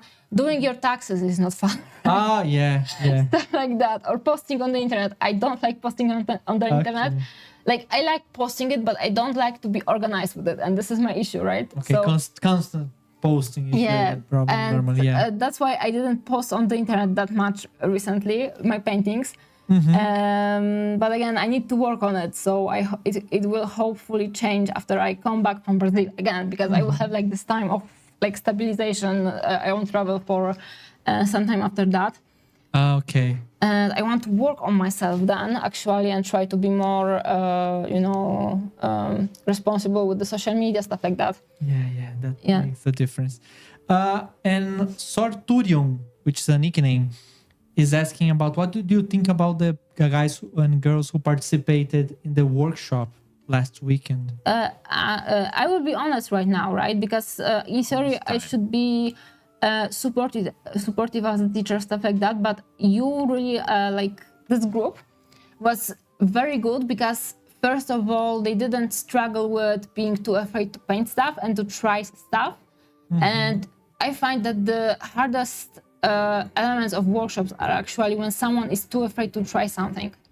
And on the workshops, like everyone did their best and actually pushed themselves with, for example, contrast in the paintings. Yeah. And they tried to blend more, and that was very, very fun. And just the, your approach to being taught by someone was great. And also, like, everyone was very cheerful, very nice, very supportive, and just the whole atmosphere was very friendly. Ok, cool. Yeah, so the group did very, very well. Nice. Ela gostou bastante do pessoal, né? O pessoal tava bem aberto a aprender e tal. Não tinha medo de tentar coisas novas. Ela falou que isso é um dos maiores problemas que ela enfrenta em workshop, é quando a galera tá meio com medo de tentar as coisas pra não estragar. E aqui o pessoal tava bem mais aberto mesmo a tentar e errar, se fosse o caso, entendeu? Mas ela não... Mas ela gostou bastante no geral, assim. E o pessoal sempre bem assim, legal, alegre com ela. E tratou ela muito bem, então ela gostou bastante. And he proceeds with another question. He asks about Miniature Nation, if I show that to you. I will show later. I just briefly talk. I will show later. I promise I won't forget, guys. Eu não vou esquecer não, viu? Let me see the other question. Aqui. O Márcio from Cruzeiro da Pintura. Hey, Marcia. Here. At least he was here a time ago. Not sure if he's anymore. It's a long time past. But how much airbrush do you use in your pieces? What's the brand of your airbrush? Or brands, if multiple? No, I'm using one airbrush. Only one. Hey. Only one airbrush is like kind of okay for me. Okay, which is Iwata. No. Oh no! I use both, to be honest. If you can see. Yeah, I can see you have the infinity over here. Yeah. I use Harder and Steinbeck, Steinbeck. Yeah, I'm not sure. I've not tried. I've not even tried. It's from Germany, so I don't. Yeah, I'm using Evolution, and I have the version Silverline. So this is the favorite of me. I had Infinity. I hated it because I'm not good with the upkeep, so I need the airbrush that will handle me, basically. Oh, okay, you don't want to clean. I hate to clean, I'll be honest with you. And with Infinity, you really need to be very careful, right? Because it's very fine tip. Yeah. I don't use this one very much, I'll be honest with you. I use more the other one, the Eclipse, for my water. But yes, because I think we had to do, maybe, at least for me, I have to have two airbrushes. One for the details that I need to care, and the other one that I will really use in most of the painting. Okay, so when I was painting X-Men Miniatures game, I found that actually the preparation to paint with the airbrush, so I need to mask some stuff and, glue it with tape or with something, like glue out the areas so I wouldn't overpaint some stuff. It took me longer to do the preparation than actually do the same stuff but blend with the brush. So at some point I quit using airbrush for detail and I just started painting with the brush. So it was quicker for me. Also, I'm prone to not cleaning the airbrush, having it clogged, yeah. Yes. English very hard. All the time. I don't know, whatever. I often forget that there's some, because I'm very happy when I finish something. So sometimes I finish the painting. I'm very happy with myself. I finished using the airbrush, so my brain registers, okay, I don't need the airbrush anymore. And then, for example, like there was the varnish drying up for the next 3 days. Okay. And then I find that it's unusable. And I don't necessarily want to clean it then, so I don't use it. So I just prefer to paint with because the upkeep, yeah. So there's, there are some people like afraid that maybe airbrush is not artistic enough. Like in my opinion, everything is. Yeah, there are some people like because in first when airbrush started being used in miniature painting, some people, in particular on competition, treated it as cheating because you didn't. Yes, I heard that. Yeah. Of course, it's. Yeah. So it was, and right now it's more like it's called acceptable. So I didn't know that came from competitions because I heard this. Oh, airbrush is cheating. People commenting on my videos saying stuff like that. Yeah, but it's maybe like maybe it's just very easy approach from some people. One thing will not resolve the entire miniature. Well, it doesn't, but some people don't have this outlook basically for this. So Yeah. again, this is like this case of opinions, right? So my personal opinion is that you can paint with wherever you want. Again, airbrush, brush, stick, finger. As long as the end effect is like acceptable for you, you did the job and the technique doesn't matter actually. Yeah. The results will talk by itself. Yeah, exactly. Again, yeah. Ela falou que basicamente usa o aerógrafo, ela usa um Harder Steam Bag, o Silverline, o Evolution Silverline. Acho que na AliExpress tem esse aerógrafo aqui no Brasil. Because those are hard to find in Brazil. AliExpress is our only way. E aí, mas ela usa pouco porque ela não gosta da parte de limpeza, assim. Então, ela acabou optando por esse Silverline porque ela teve um Infinity, ela falou, mas como entope muito, né, porque é um aerógrafo muito fino. Mas no geral ela não gosta por causa da parte de limpar, de manter o aerógrafo, que realmente é bem chata, né? Enfim. Mas é isso. Aí o Raoni apareceu, o Felipe entrou aí também. People are asking if you want to do a video tutorial of a version or a PDF. From the kitchen. First of all, they want me to sell your miniature.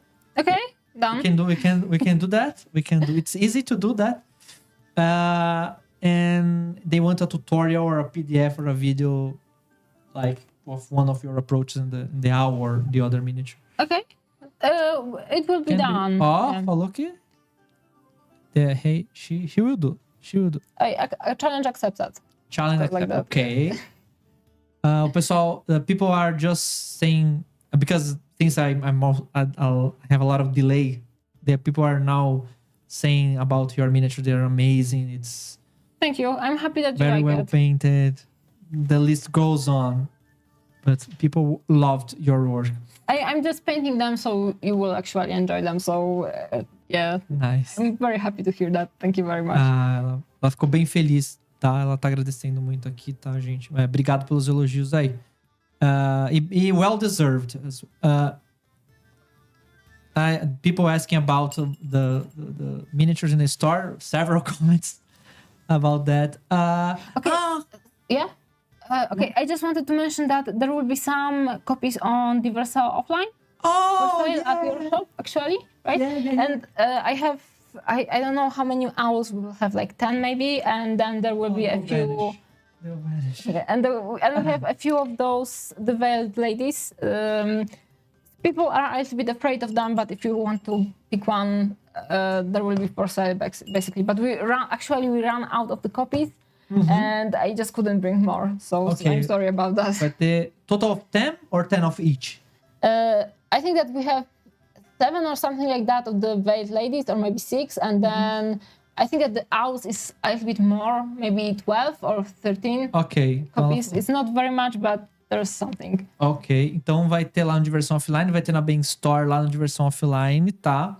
E a gente vai... Mas tem poucas cópias, eu acho que tem 7 de um, mais ou menos 12 da coruja, tá? A amostra do véu é mais ou menos 7, 6. E essa da coruja tem 12, tem um pouquinho mais, tá? Então, se vocês forem lá, vai ter lá, beleza?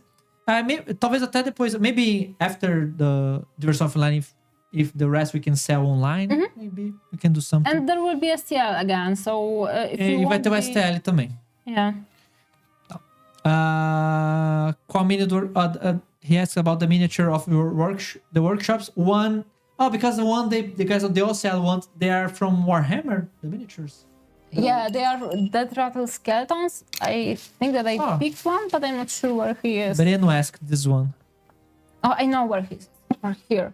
Yeah, they are dead rattle skeletons, and I picked them because they are skeletons, so they are like basically stick figures. And can zoom in if you want. Yeah, so this is the one for the workshop about OSL. Esse é do OSL, tá? São 2 workshops, esse é o do OSL e o outro ela mostrou já é a medusa da Loot. Yeah, I did the pre-shade over them to kind of sketch the lighting, because usually when I start my painting, I do the not always. Sometimes when I want to play with stuff, I don't do that. But for this stuff, and it's easier to start like that. I did the pre-shade with the lighter paint. You can see it coming from underneath. Ela fez o pré-shade. And I forgot to glue something, so you can. But like for the people that will come to my workshops, right? We will paint the miniature, but you can. And I will just put a blob of blue tack to represent the source of lighting. Ah, legal. And when you go to home, you can either pick I don't know, crystal, a ball, I don't know, something, and you can glue it on your base and do it like your own way, just color it in the way of the OSL you will be painting, right? So in theory, OSL should work like that. And they are kind of very simple miniatures in general because they don't have that much detail. And they are walking stick figures, so I picked those because they are easy to paint and it's only 4 hours, so I want to, to have a quick progress basically. Nice. Ela falou que vai basicamente... Essa vai ser a miniatura do workshop, então ela costuma usar essa multitech no meio aí colado só para representar a fonte da luz, né? Mas depois que você terminar de pintar no workshop ali, é só pra você ter a noção física de onde tá a luz mesmo, né? Aí você coloca o que você quiser, um cristal, uma bolinha, aí você pinta o que for. E eu não sei, tem uma outra pergunta que eu perdi aqui. I think I missed a question. But I think... Rodrigo... Eu não entendi, Rodrigo. I don't understand. Rodrigo said, but I think I missed part of the question, but we are so behind. Let me pick the rest of the question. People was talking about loot the Lucio? because they target the audience to an international audience in the target to Brazil, and sometimes this people don't like that from the community. They say, oh no, you could also target Brazil as well. Do you have any opinion about that? Or my opinion from like the person that has my own company is like you sometimes have to do stuff to just be able to pay your taxes, your book lady, and then your rent and your food. So if they need to do that, let them do that, because in the end you get nice miniatures, right?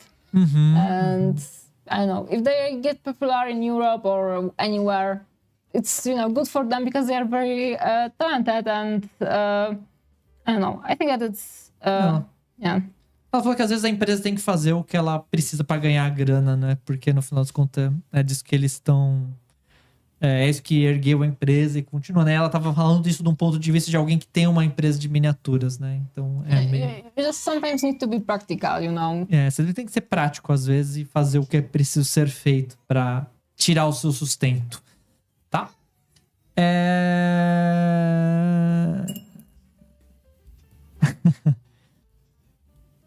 Deixa eu ver aqui. Teve um super chat. Marley, thank you. Obrigado, Marley. He wants to ask you, what kind of miniature size do you recommend for people that are starting painting now? 3 centimeter, 5 centimeter, or 7 centimeter? You just give 3 options. If you want to do anything other than that, you can say as well. Like, no, I recommend 20 centimeters. I recommend anything that doesn't have too much detail, because the more detail you have on the miniature, the more you struggle with it. And also it really depends what you want to paint in the end. So if you want to paint collectible statues, right, or the collectibles in general, you will be using washes, for example, and washes are perfect for texture. So and in general, like if you will ask me about anything with painting, I will usually answer think what you want to do, then tell me what you want to do, and then I can actually reply, right? Because different people have different priorities, and for different people, stuff works differently. So if you want to go for display painting, I would actually pick like something like the Druid one, because it's kind of smaller. The detail is like it's bigger than on Warhammer, and it has a lot of flat spaces, but those flat spaces aren't too big. Like if you would be like your first time painting without, for example, my workshop, I would pick the my owl, but I would actually take an STL and print it in like 15%. So it would be half big. So you would have some flat spaces, but they wouldn't be as big as they are right now. Right? So, or if you are, not afraid of flat surfaces, then go with the, full size, basically. I need to advertise, right? Yes. And I don't know, if you like Pokemon, so for example, I know there is a Bulbasaur right here, right? Yeah, So that would be good because you are interested in this topic and you want to paint it. And you would, for example, could practice a good coverage of paint on this one. Yeah. So everything... So the topic and less details. Yes, exactly. Okay. So I think that actually the amount of detail usually is the most discouraging because if you have too much, too complicated. Repetition. Yeah. So when you are painting non-metallic metal, right? The first bust, for example, you want to practice non-metallic metal, and there is like this one very awesome sculpt by, I think that it's sold by Black Crow Miniatures. It's called Uther, and this is, oh my god, sorry. This is this older guy in basically full plate armor, and there is the sword, right? So you have like armor on top of armor, and there is the sword, and sometimes in some miniatures there is the shield also, and then you have a head on top of that, right? So you have basically one kind of very complicated topic, and there is a little bit of something like different, so you can switch, but it's hard to finish this kind of sculpt for your first work because it's just too complicated, it's too hard for you. So try with something smaller and easier and less details. Yeah, less details, exactly. Ok. Ela vai tentar alguma coisa que é um pouquinho menor, mas com menos detalhes e tal. Pode ser até grande, assim, mas contanto que tenha menos detalhes e seja um tema que você gosta, no final das contas, né? Novamente é uma coisa que eu costumo falar aqui. Também it's aligned with my opinion as well, which I used to say here in the channel. You can start whatever you want as long as you like the sculpture and it's easy enough. It's a good point. I actually never thought about that, which less details may be better for you to start. Menos detalhes vai ser melhor para você começar de repente, né? É uma coisa que eu nunca tinha pensado também. Mas enfim, legal. Now we have okay, this one is okay. People are just typing the thing for the bot to collect. I'm just trying to vertical. Oh, because okay. O sorteio tá na vertical só, gente. Não, é que às vezes o bot inverte. Because sometimes the bot... only one chat, because we have two running at the moment. Horizontal and vertical. And sometimes the bot accepts from one and another. And I never know from which one it will be. This time it will be on the vertical. So AI is trolling you. Yes, it's trolling me. Normally it's from the horizontal, which is... Okay, but okay. Let me see. So we have a lot of messages from the... Gutenberg is also saying that you are a very nice person and a very good painter as well. Congratulations. Thank you very much. You are a very, very nice person too. He's right now to me. Thank you very nice. Much. Regarding your airbrush, you already replied this one, but it's from a different person. Let me see this one. Yes. But there's a point here regarding the roots position where people say that I like to promote the hobby and they could do that but are not here in Brazil. In this opinion, this version. Yeah, I think it's like maybe they are not promoting, like also in your opinion, right? Because I'm not that much into this whole situation. I don't know everything, but maybe they don't do something right now, but maybe they will start doing it in some time. Maybe when they will have more like resources or something like that. Also, sometimes, not everyone needs to do everything actually. Yeah. Right. So if they are set on something, let them do that because they do that well. And then we have Atila who is promoting actually. Right? So, I don't know. There are just some people are good in some stuff. I'm, for example, not good in organizing, and I should be organizing better. So yeah, I don't know. Just also, it's my opinion, and I'm not into this like environment that much. So I'm not sure if I'm very informed to give opinions actually. Yes. Ela falou basicamente a opinião dela lá a respeito do tópico mesmo e que ela não participa muito, então ela sabe que não pode ser que ela tenha não tenha a informação completa, né? Enfim. Mas acho que vocês entenderam, né? They asked for the tutorial again, translation. Okay, guys, I will do a tutorial. For the Daniel is asking about Doff. You have any expectations from the show? Actually, I need to tell you something. I forgot. Oh, I told you about it. We are doing a panel. The panel. Yeah, Yes. we are doing a panel. Oh, yes. I forgot to... Eu vou falar, eu sei. A gente vai fazer um painel, eu e a Natalia, lá no Doff, que vai ser no domingo, Sunday, from 1:30 until 2:30, I believe. Don't recall the... I agree. Don't call me on that. Okay, but a gente vai fazer o painel, tá? Então, se vocês estiverem lá, participem lá, vai ser legal. A gente vai falar sobre alguns tópicos, né? Sobre mercado e tal. I have some topics I'll show to you. I didn't even show to her. I just... But you can see, like, right now, we can start talking about miniatures and just close, right? Yeah, it goes. Flavio is saying about Brazil, we have a lot of mixed, different cultures.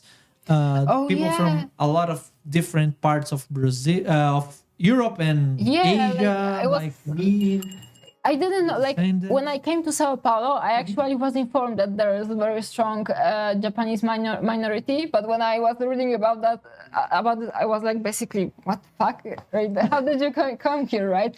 And it's so random, like, I got the memo about how different minorities kinda got over here, but it was like very fresh to learn about that, basically. Oh yeah, but we are so different in the Japanese from Japan, actually, in terms of how we approach people, and it's so you are so like different. More like we're more open, I think. Yeah. To talk with I was wondering about that because Japanese people are just not like that. Because my aunt is from Japan and she lived here, but she lived there for so long now that she like became a Japanese. So guys, she acts now more like a Japanese. That's why you had to emigrate, because you were too open.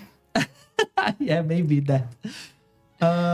So expectations. Did you reply to that? No, I didn't. My expectation is that there will be a lot of people and it will be cool. Yeah. And that's accurate. Basically, this is my only expectation because I learned that I'm the most happy when I have no expectations, actually. Yes, that's the best you can do for yourself, Yeah, I'm very happy that the panel is happening, and so I know that there will be a good discussion, and so that I'm very happy about that. I hope that people on my workshop will enjoy it, and I hope that I will see a lot of fun and nice stuff. And that you will have very nice, not painting, but artists. Yes, they will meet the guys who will actually do the other workshops. They're here from Brazil. They're not from here, São Paulo. They are from other states. But they will come here. You have the chance to meet them and see their work as well. They will bring miniatures painted. And but because you have like exhibition of some works, that's very cool. I'm interested about that. And we will have from the guys who will be monitoring, because we have the open area, the free area there that people just go sit and paint, and we have monitors there helping out the people, and those who are actually also exposed. That's very nice. There. Yeah, it will be fun. That will be very nice. Okay. Gutenberg asked about the miniature community. How it is in your country at the moment? Right now, it's very supportive and very, very positive. So we have, because I'm in the miniature community from like this more professional perspective. So I have more insight about some stuff, and not everything is always positive. So that actually started like kind of waiting on me. Like I felt more and more down, and that's why I was also burnt out actually, because I had like this different perspective. And staying more in touch with the general painting community of hobby painters, it really brought me up again. So sorry for my hand. I really like to talk when I'm talking. Okay. Sorry, I really like to show when I'm talking. So we have very strong community, like different Discord channels, different painting groups, different cities, but also people from different cities mix with each other on social media, right? So we have very fun community, very positive one. People really want to, explore their painting skills, stuff like that, and it's learn more, yeah. And it's very big source of joy for me. And also miniature painting is strange in a way because you have shared hobby with different people, and those people are like totally random sometimes, right? So you meet people and you become friends with people that you would either A, never met in your life, or B, you would usually never even approach, even if you would meet them. And that's very cool and very refreshing and very nice, right? So I really praise the miniature in general because it brings the joy of not only having something cool to do at your home, but also like broadening your perspectives and the people you know, and that's just, very, very positive in my opinion. Legal. Ela falou assim que lá no cenário é bom também, né? Assim como é no geral, mas ela falou que ela se sente bem à vontade também no cenário no geral, né? Porque essa pintura de miniatura acaba trazendo contato com pessoas que você normalmente não teria, né? Até profissões diferentes, even different professions, like you don't meet normally in a regular work scenario. You don't meet people that don't do the same thing as you, because you need to go to the same company. It's hard to find people with completely different areas, unless it's like your spouse or something like that. Yeah, boring, right? Boring, your spouse. Yeah. I'm joking, guys. Yeah.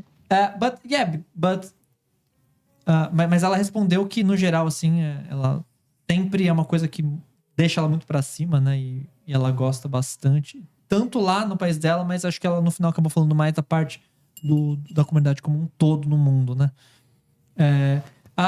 So Arturian asked if they are recording your workshops. No, unfortunately not. No, I'm not recording. There's no...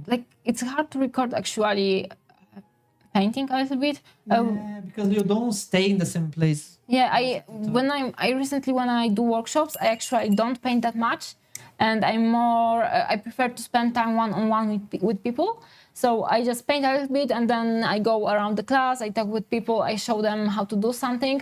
So it would be actually hard to record my workshops. But if you want to get anything like knowledgeable from me, I have most of my stuff on the Patreon, but I will put some of it for free on the internet. And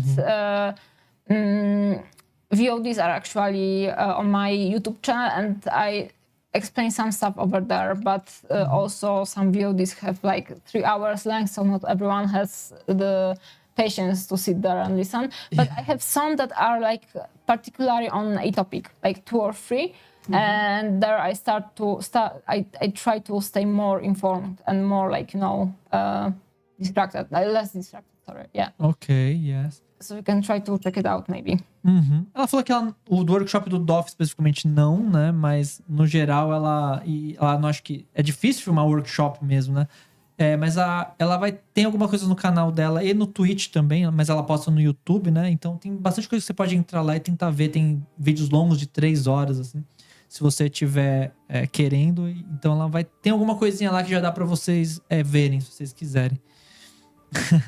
O Rodrigo also continuing the loot thing. Okay. People want your miniatures. Okay. The STL is being sold. And the printed ones as well. Okay. I'm just skipping a few because I think we're almost finishing. They want you to paint a Brazilian sculpture? I think I will. Okay. Show you. I will get the one something. from Loot? Yeah, I have some from Loot Studio, but I don't know the name. There was the workshops. Yes, I will finish the Medusa actually, because I always like this bust, but I've never painted it. But also there is this one sculptor, I cannot remember the name, but he was on my stream some time ago, and he sculpted like this guy with the sombrero, but I'm not sure if you know this bust. It's more like a historical. Yeah, and he also has a Santa Claus sculpted. I'm not sure, guys, if you know who I'm talking about, but maybe something from him because he's very talented and I like his sculpt actually. Okay. But I will paint something from Brazil. Yeah, at least Medusa. I will try to work out something more maybe. Uhum. Ela vai falar, pelo menos a Medusa vai garantir porque ela vai fazer no workshop, mas ela quer pintar um outro de um cara que fez um cara com um sombreiro assim.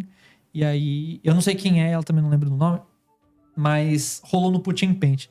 I would ask you about. I have one question I want to make regarding Putting Paint, but let's see the other guy's question just to don't be so far behind. I'm skipping a lot, sorry guys. Desculpa pessoal, tô pulando aqui. Diogo is asking if you're planning to do workshops in the US eventually. In the US, I'm doing workshops on Nova Open this year, and I think that they are. Which state? It's in Washington. Washington. Yes, Nova Open is a it's an event, like convention, and I have some classes over there. I think that maybe there are some places left in both of them. One is painting holo, if I remember correctly, and the other one is about painting expressions on faces. Nice. And I think that maybe the next year I will have some classes. Also, if you want me to organize something somewhere, get in touch with me. In particular, when it comes to the place where this stuff can be organized, because I don't know, I'm not from your country, right? This is the biggest challenge, actually. You need someone to help, actually, yeah. Yeah, so if you would like me to organize something, reach out and tell me that there is a possibility or that I should contact this and this guy, and I will try to make it work. Yeah, but not always. Also, not I won't go everywhere at once. Oh, yeah. This is the issue, actually. Yeah. Need to be something organized. Ok, ela falou que sim, né? Vai ter nos Estados Unidos eventualmente. Ano que vem, provavelmente. Mas ainda não sabe a data, mas é um evento específico lá. Então, vai ter. I'll skip some. Ok, this one, I think I asked something along those lines. Ok. Ricardo asks if you have another hobbies, like board games, and if yes, what's your favorite hobby? I right now I'm a little bit. I have a break right now. I play a little bit of World of Warcraft, but in general, I play it. Right now, I'm waiting for the new expansion, which should be. It will be soon. Yeah, it will be soon in August, I think. I like to. I need to capitalize for my videos, my short videos. Yeah, you need to. Yeah. Also, there is Warcraft Rumble, so you can download. Do you know about that? No. There is guys. If you want paint something from World of Warcraft, they did Warcraft Rumble, which is their new mobile game, but they are putting all of the models on their website free for download. Wow. Yes. So if you like something, it's in chibi style. So maybe it's not your style, but if you like, chibi, you can paint chibi. Is it also in their official website? Yeah, it's official website. It's for free. Is it live now? Yeah, it's live always, and they are adding more and more models because this game has new seasons coming, and each season has new NPCs, and all of those NPCs are there. So, for example, there is chibi on Onyxia. So if you have your favorite characters, you can check them out or nice. I will. I love chibis, to be honest with you. Check it out. Paint something from that. They are very nice and very, very cool. Yeah. Yes, ela falou que tem And I think that they are pre-supported. So nice, yeah. Even better. Ela falou que no site oficial tá rolando os STLs porque vai sair essa nova season e parece que tem de todos os personagens. Eu vou até dar uma olhada. Eu falei pra ela que eu vou fazer pros shorts pra eu capitalizar em views. Então, obrigado. Então, o outro hobby dela seria então World of Warcraft. My hobbies, yeah, I like to play board games, though I don't play that much recently. I like World of Warcraft. I like games, computer games in general. So I played. I didn't have that much time, but also I didn't want to go too much into computer games past the last 6 months because I wanted to focus on other stuff. But I want to replay Baldur's Gate during the summer. Hopefully, I will have the time. And because I started playing it when it launched, but then it was bugged and they like Larian started doing a lot of nice updates. So I decided that I will wait for the updates to be, done, and I will replay the whole game in its finished state. The 3. Yeah, Baldur's Gate 3. And then I want to replay Dragon Age Inquisition, because this is my favorite game, guys. This is my favorite game. Really? Dragon Age Inquisition. If you want to... I'm more of an Elden Ring guy myself. I'm more of an Elden Ring guy. Oh, like I couldn't play Elden Ring. It's too complicated for me. I love watching videos about Elden Ring. Oh yeah, the reacts are amazing. Yeah, and or just lore, stuff like that. So yeah, the lore is so deep and they have a lot of details, and it's amazing. I love, and the environments are really cool. The armors, I love everything. Okay. So yeah, and I like to watch when I'm painting. I like to watch videos about drama from American YouTube. So this is my interest. Anyway, nice. I like to watch YouTube videos about drama in video games. So Melhor and Asmongold, stuff like that. Oh. And for example, when there was the trial for Johnny Depp and Amber Heard, that was my hobby. I was watching everything, every hour. I saw it. Oh, but it was very, very fun thing to watch. Yeah. And so yeah, I like that stuff very the meme stuff as well. Yeah. I'm with the miniatures. I actually like my favorite stuff with miniatures is being on social media and talking with people, doing memes, stuff like that. Nice. So especially in Discord, because sometimes Discord is seen as a too younger approach it's for the younger people. Old guys don't like that much Discord. They have a kind of like I know how to use resistance it. against that. I know how to use it, and also you can use a lot of reactions and emojis over there, so I like that. But I understand that Discord is not for everyone. Also, not for some of my younger friends, actually. So really? you just need to like that stuff. I like it, so yeah, it's a bit nerdy. But I do also have a Discord channel. I don't post that very much. Post it now. I'm old. Post it. I'll try to post something there. Sorry for the people that are there. Sometimes there's a message asking me something and I say, oh man, I don't reply. Poor guy. Enfim. O pessoal ficou feliz. The people are happy that you're a fan of World of Warcraft, especially Renato. Asked which class you play. I play... Which kingdom? I play Alliance. Alliance, oh yeah. Horde. And I'm a Knight Elf Druid. Balanced Druid. Yeah. Okay. So this is my favorite. Okay. And I actually want to... I don't need to translate that, I'm sure. Yeah, the universal language. Yeah.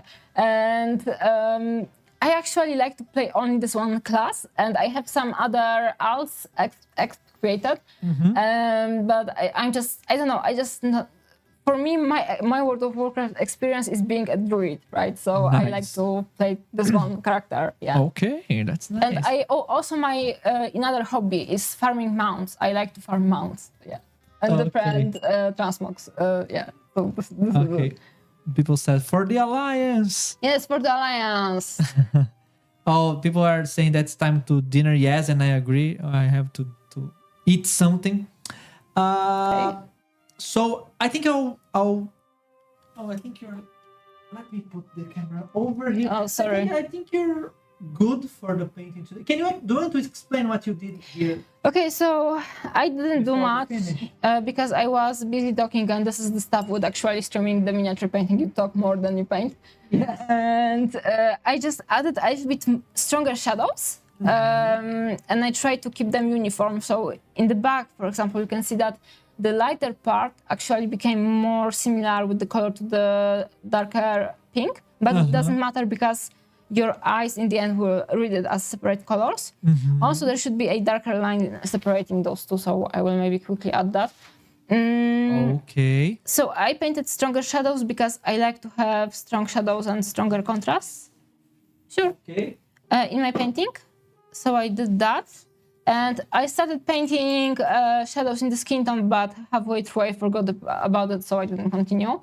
And It already looks amazing. and also I saturated those checkerboards because on the reference I decided that they are a little bit more saturated, so I added some more color. And in general, I think that I overpainted some of the shadows over here because I think that it was too strong over here and just too dark. And I started doing some shadows in violet to saturate the whole painting because you did some black shadows. Yes. And the black shadows are saturating your painting actually. Yes. So I like to paint with colorful highlight and shadows. So you can see over here that this is my usually shadow color, which is it's there, it's visible. Yeah. This is my favorite shadow color, which is half transparent violet. It's cool because half transparent paints get much darker than the paints that are premixed with higher basically coverage. Because the coverage is created with white, and paints that have white inside won't be ever as dark as they could. So that's why this is my favorite shadow color, and that's why I was using it basically. It's like a signature color, do you think, for your work? For me, yeah, it is. Also, I don't mind repeating the same colors because this is my language of painting. Yeah. For me, right? And that's fine to paint with the same stuff you like because you learn how to use it better, right? So this is my favorite highlight and shadow. This violet, and this is actually my favorite highlight color, which is Tenere Yellow from Scale 75, or actually Space Dust from the new war paints, which are great. Yes. If you are considering buying something from for your painting and you were thinking about those war paints from what's the company, Army Painter, those are actually good. The old ones were very, very bad. Don't buy the old line. Buy the new line if you want. If the new ones, yeah. It's a bit hard to find here actually, but yes, cool. So let's switch places. I'll do the bot stuff, and you can answer the last question I'll ask you. Okay. Go near because. Okay. Do you need my? Yes. Yeah? Oh, you can use the microphone. Thank you. You want my tape? I can get a new one, no worries. Ok, agora eu vou mudar aqui, pessoal. Eu vou fazer a parte do sorteio. Então, I'll ask you the last question. Okay, is it from you? No, it's from Fabio, actually. I'll ask one myself, yeah. But let's take this last one from Fabio. He basically, what he asked, I forgot. Oh, if you work only with miniature painting, or you're like me, because he used me as an example, that is a programmer that need to do both things at the same time. You have two or more jobs. Is my is your full-time job only miniature paint? Go right now it's close to the mic, please, because this one. Yeah, please. Can you hear me, guys? Yeah, this is the camera. Okay. So this is my full-time job, but I'm a painter, miniature painter, and I started with that. But actually, miniature painting as a full-time job is not that easy. So it's cool if you, for example, want to be a miniature painter for a commission. But I would recommend keeping the full-time job for a while. Yes, especially here in Brazil, guys. Yeah. So it's first of all because this way you won't feel that you really actually have to do the painting and it's burning out. And second of all, that in my opinion, it's very hard to earn your cash only on miniature painting if you are not army painter, basically, because painting army is more viable financially. And if you want to be more of a display painter, so you want to aim higher into the quality of paint jobs, stuff like that, think about how you can supplement your income, basically. So, I'm doing different stuff. I'm doing workshops, I'm teaching, I'm selling miniatures right now, I'm doing coachings, I'm painting, but actually I was burnt out, so I couldn't paint that many commissions. So different, aspects of my, let's call it business, were supplementing my income actually. So it gave me a little bit more of stability in life. Also, for some time when I felt burnt out, I was considering maybe getting another full-time job, because sometimes it's not worth just pushing something if it makes you actually not perfectly happy. So like, you know, guys, like it's not perfect being an artist full-time. So yeah, if you have your full-time job and you can paint miniatures, it's not that bad actually. Okay, good. While we were doing that, we bot chose Maurício. Just, Maurício, por favor, só manda seu Instagram. We just need the Instagram from the person who won, because I need to check, or else I won't be able to contact the person. Because YouTube doesn't have a way for me to contact based on the user, you know? So why do you need to contact them? I don't. Because he won the giveaway. Okay, we're doing giveaway today. Yeah, I always do. Congratulations. Okay. He gave me the Instagram. It can't be with the @ symbol, because or else YouTube cuts the comment. Let's see. Okay. Accepted. And the next one will be... while this, you can answer my question. What do you think about putty and painting now? Putty and paint? Yeah.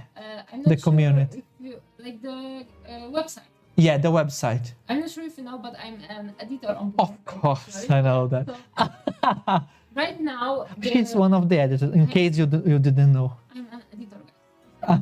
And right now, like, putty and paint is a complicated issue right now, because in general, it brings a lot of like positive stuff. So, for example, you have a place where you can display your stuff, and that's fine.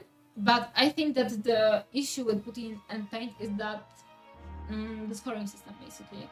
And also not only scoring system, but also when you are like a paid membership, paid member, right? So a pro, you can see the nicknames and the scores that people gave you, basically. So that actually made people target persons that, for example, voted bronze or silvers. And complain with it. Yeah, I saw exactly. that.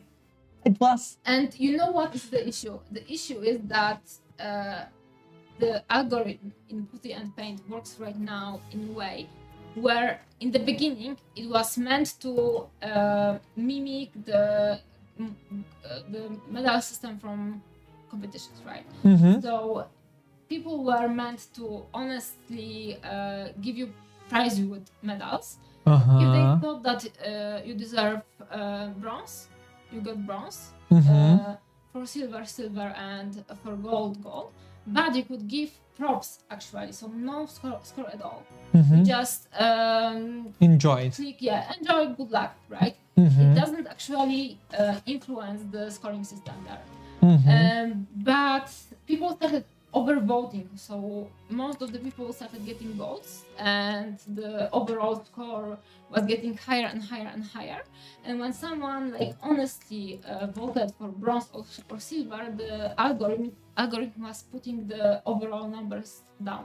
Right? So if someone gets all of the gold, he has, for example, 95, and when someone will give you silver, it goes down to 91. The issue with that is that people are looking only on the numbers and only on the medals, right? But honestly, like in the original like concept, the voting was meant to be fair. So if you would get like 10 silvers and 3 golds, your score would be like, for example, 75. I don't know if it would be like that, but this is just an example. And if you get 1 more silver, it would increase by 0.1, for example. If you would get bronze, it wouldn't decrease at all.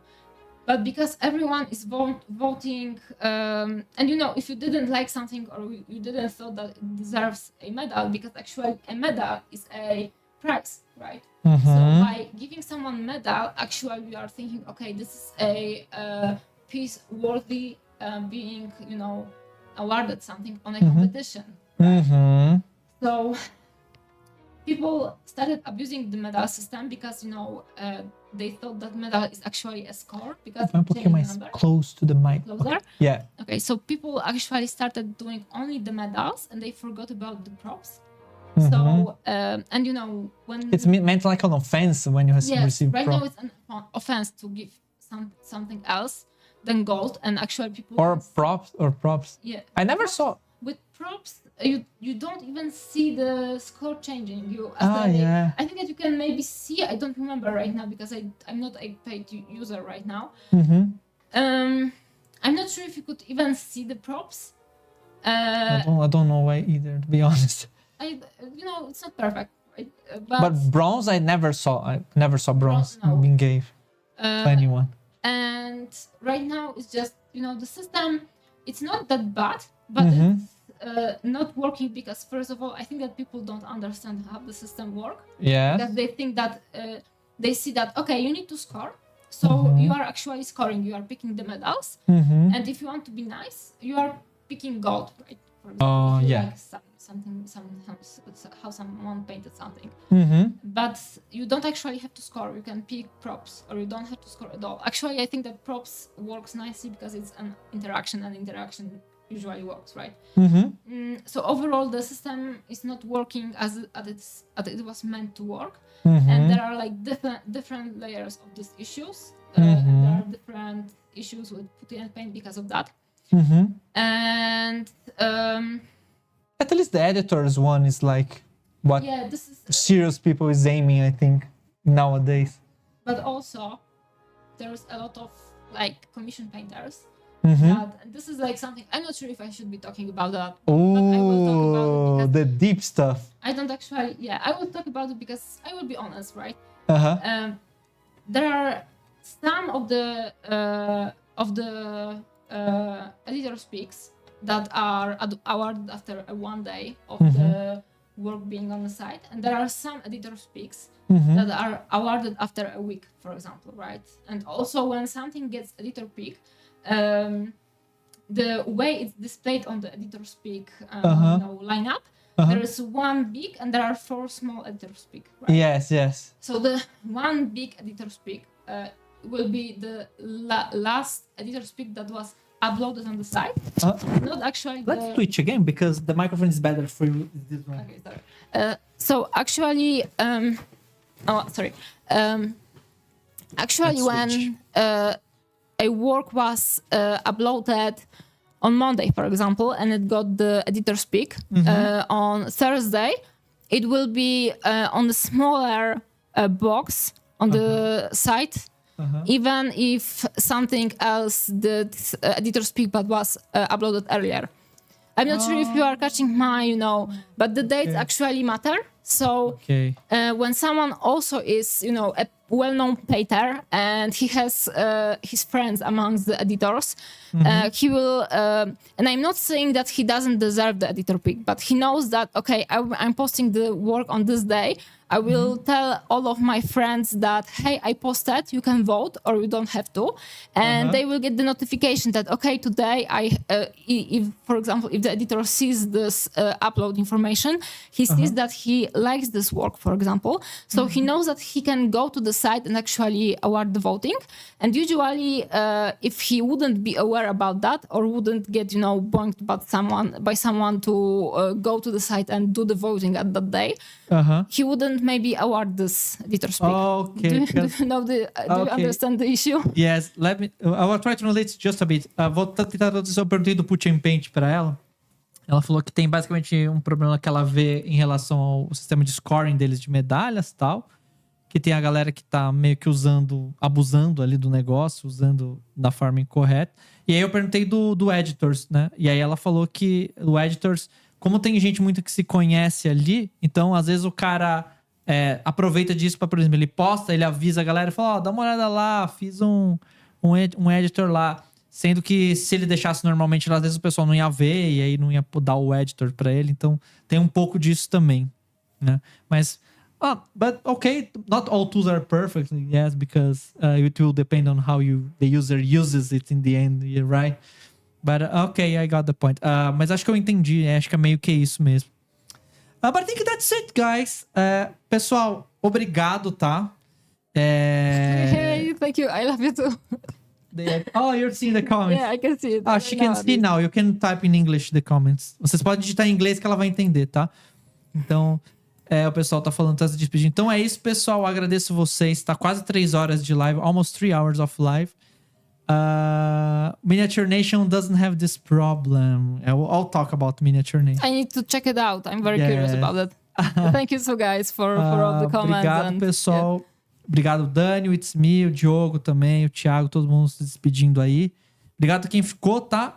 E eu vou ficando por aqui, então, pessoal. Um abração e até mais. See ya! Bye. Hey, see you at DOF. Bye. Vejo vocês no DOF, hein? No DOF, vamos lá. Procura nós dois, nós vamos estar lá, hein? Nós vamos estar lá. Me and Natalia, we will be. They're still here. You can talk. Yes. Also buy the stuff from Atila's shop. Yes! Bye. Yes! Comprem! Obrigado, pessoal. Vou indo, então. Boa noite, boa semana. Adeus. Bom trabalho para quem precisar trabalhar amanhã. E tchau. Bye. Bye!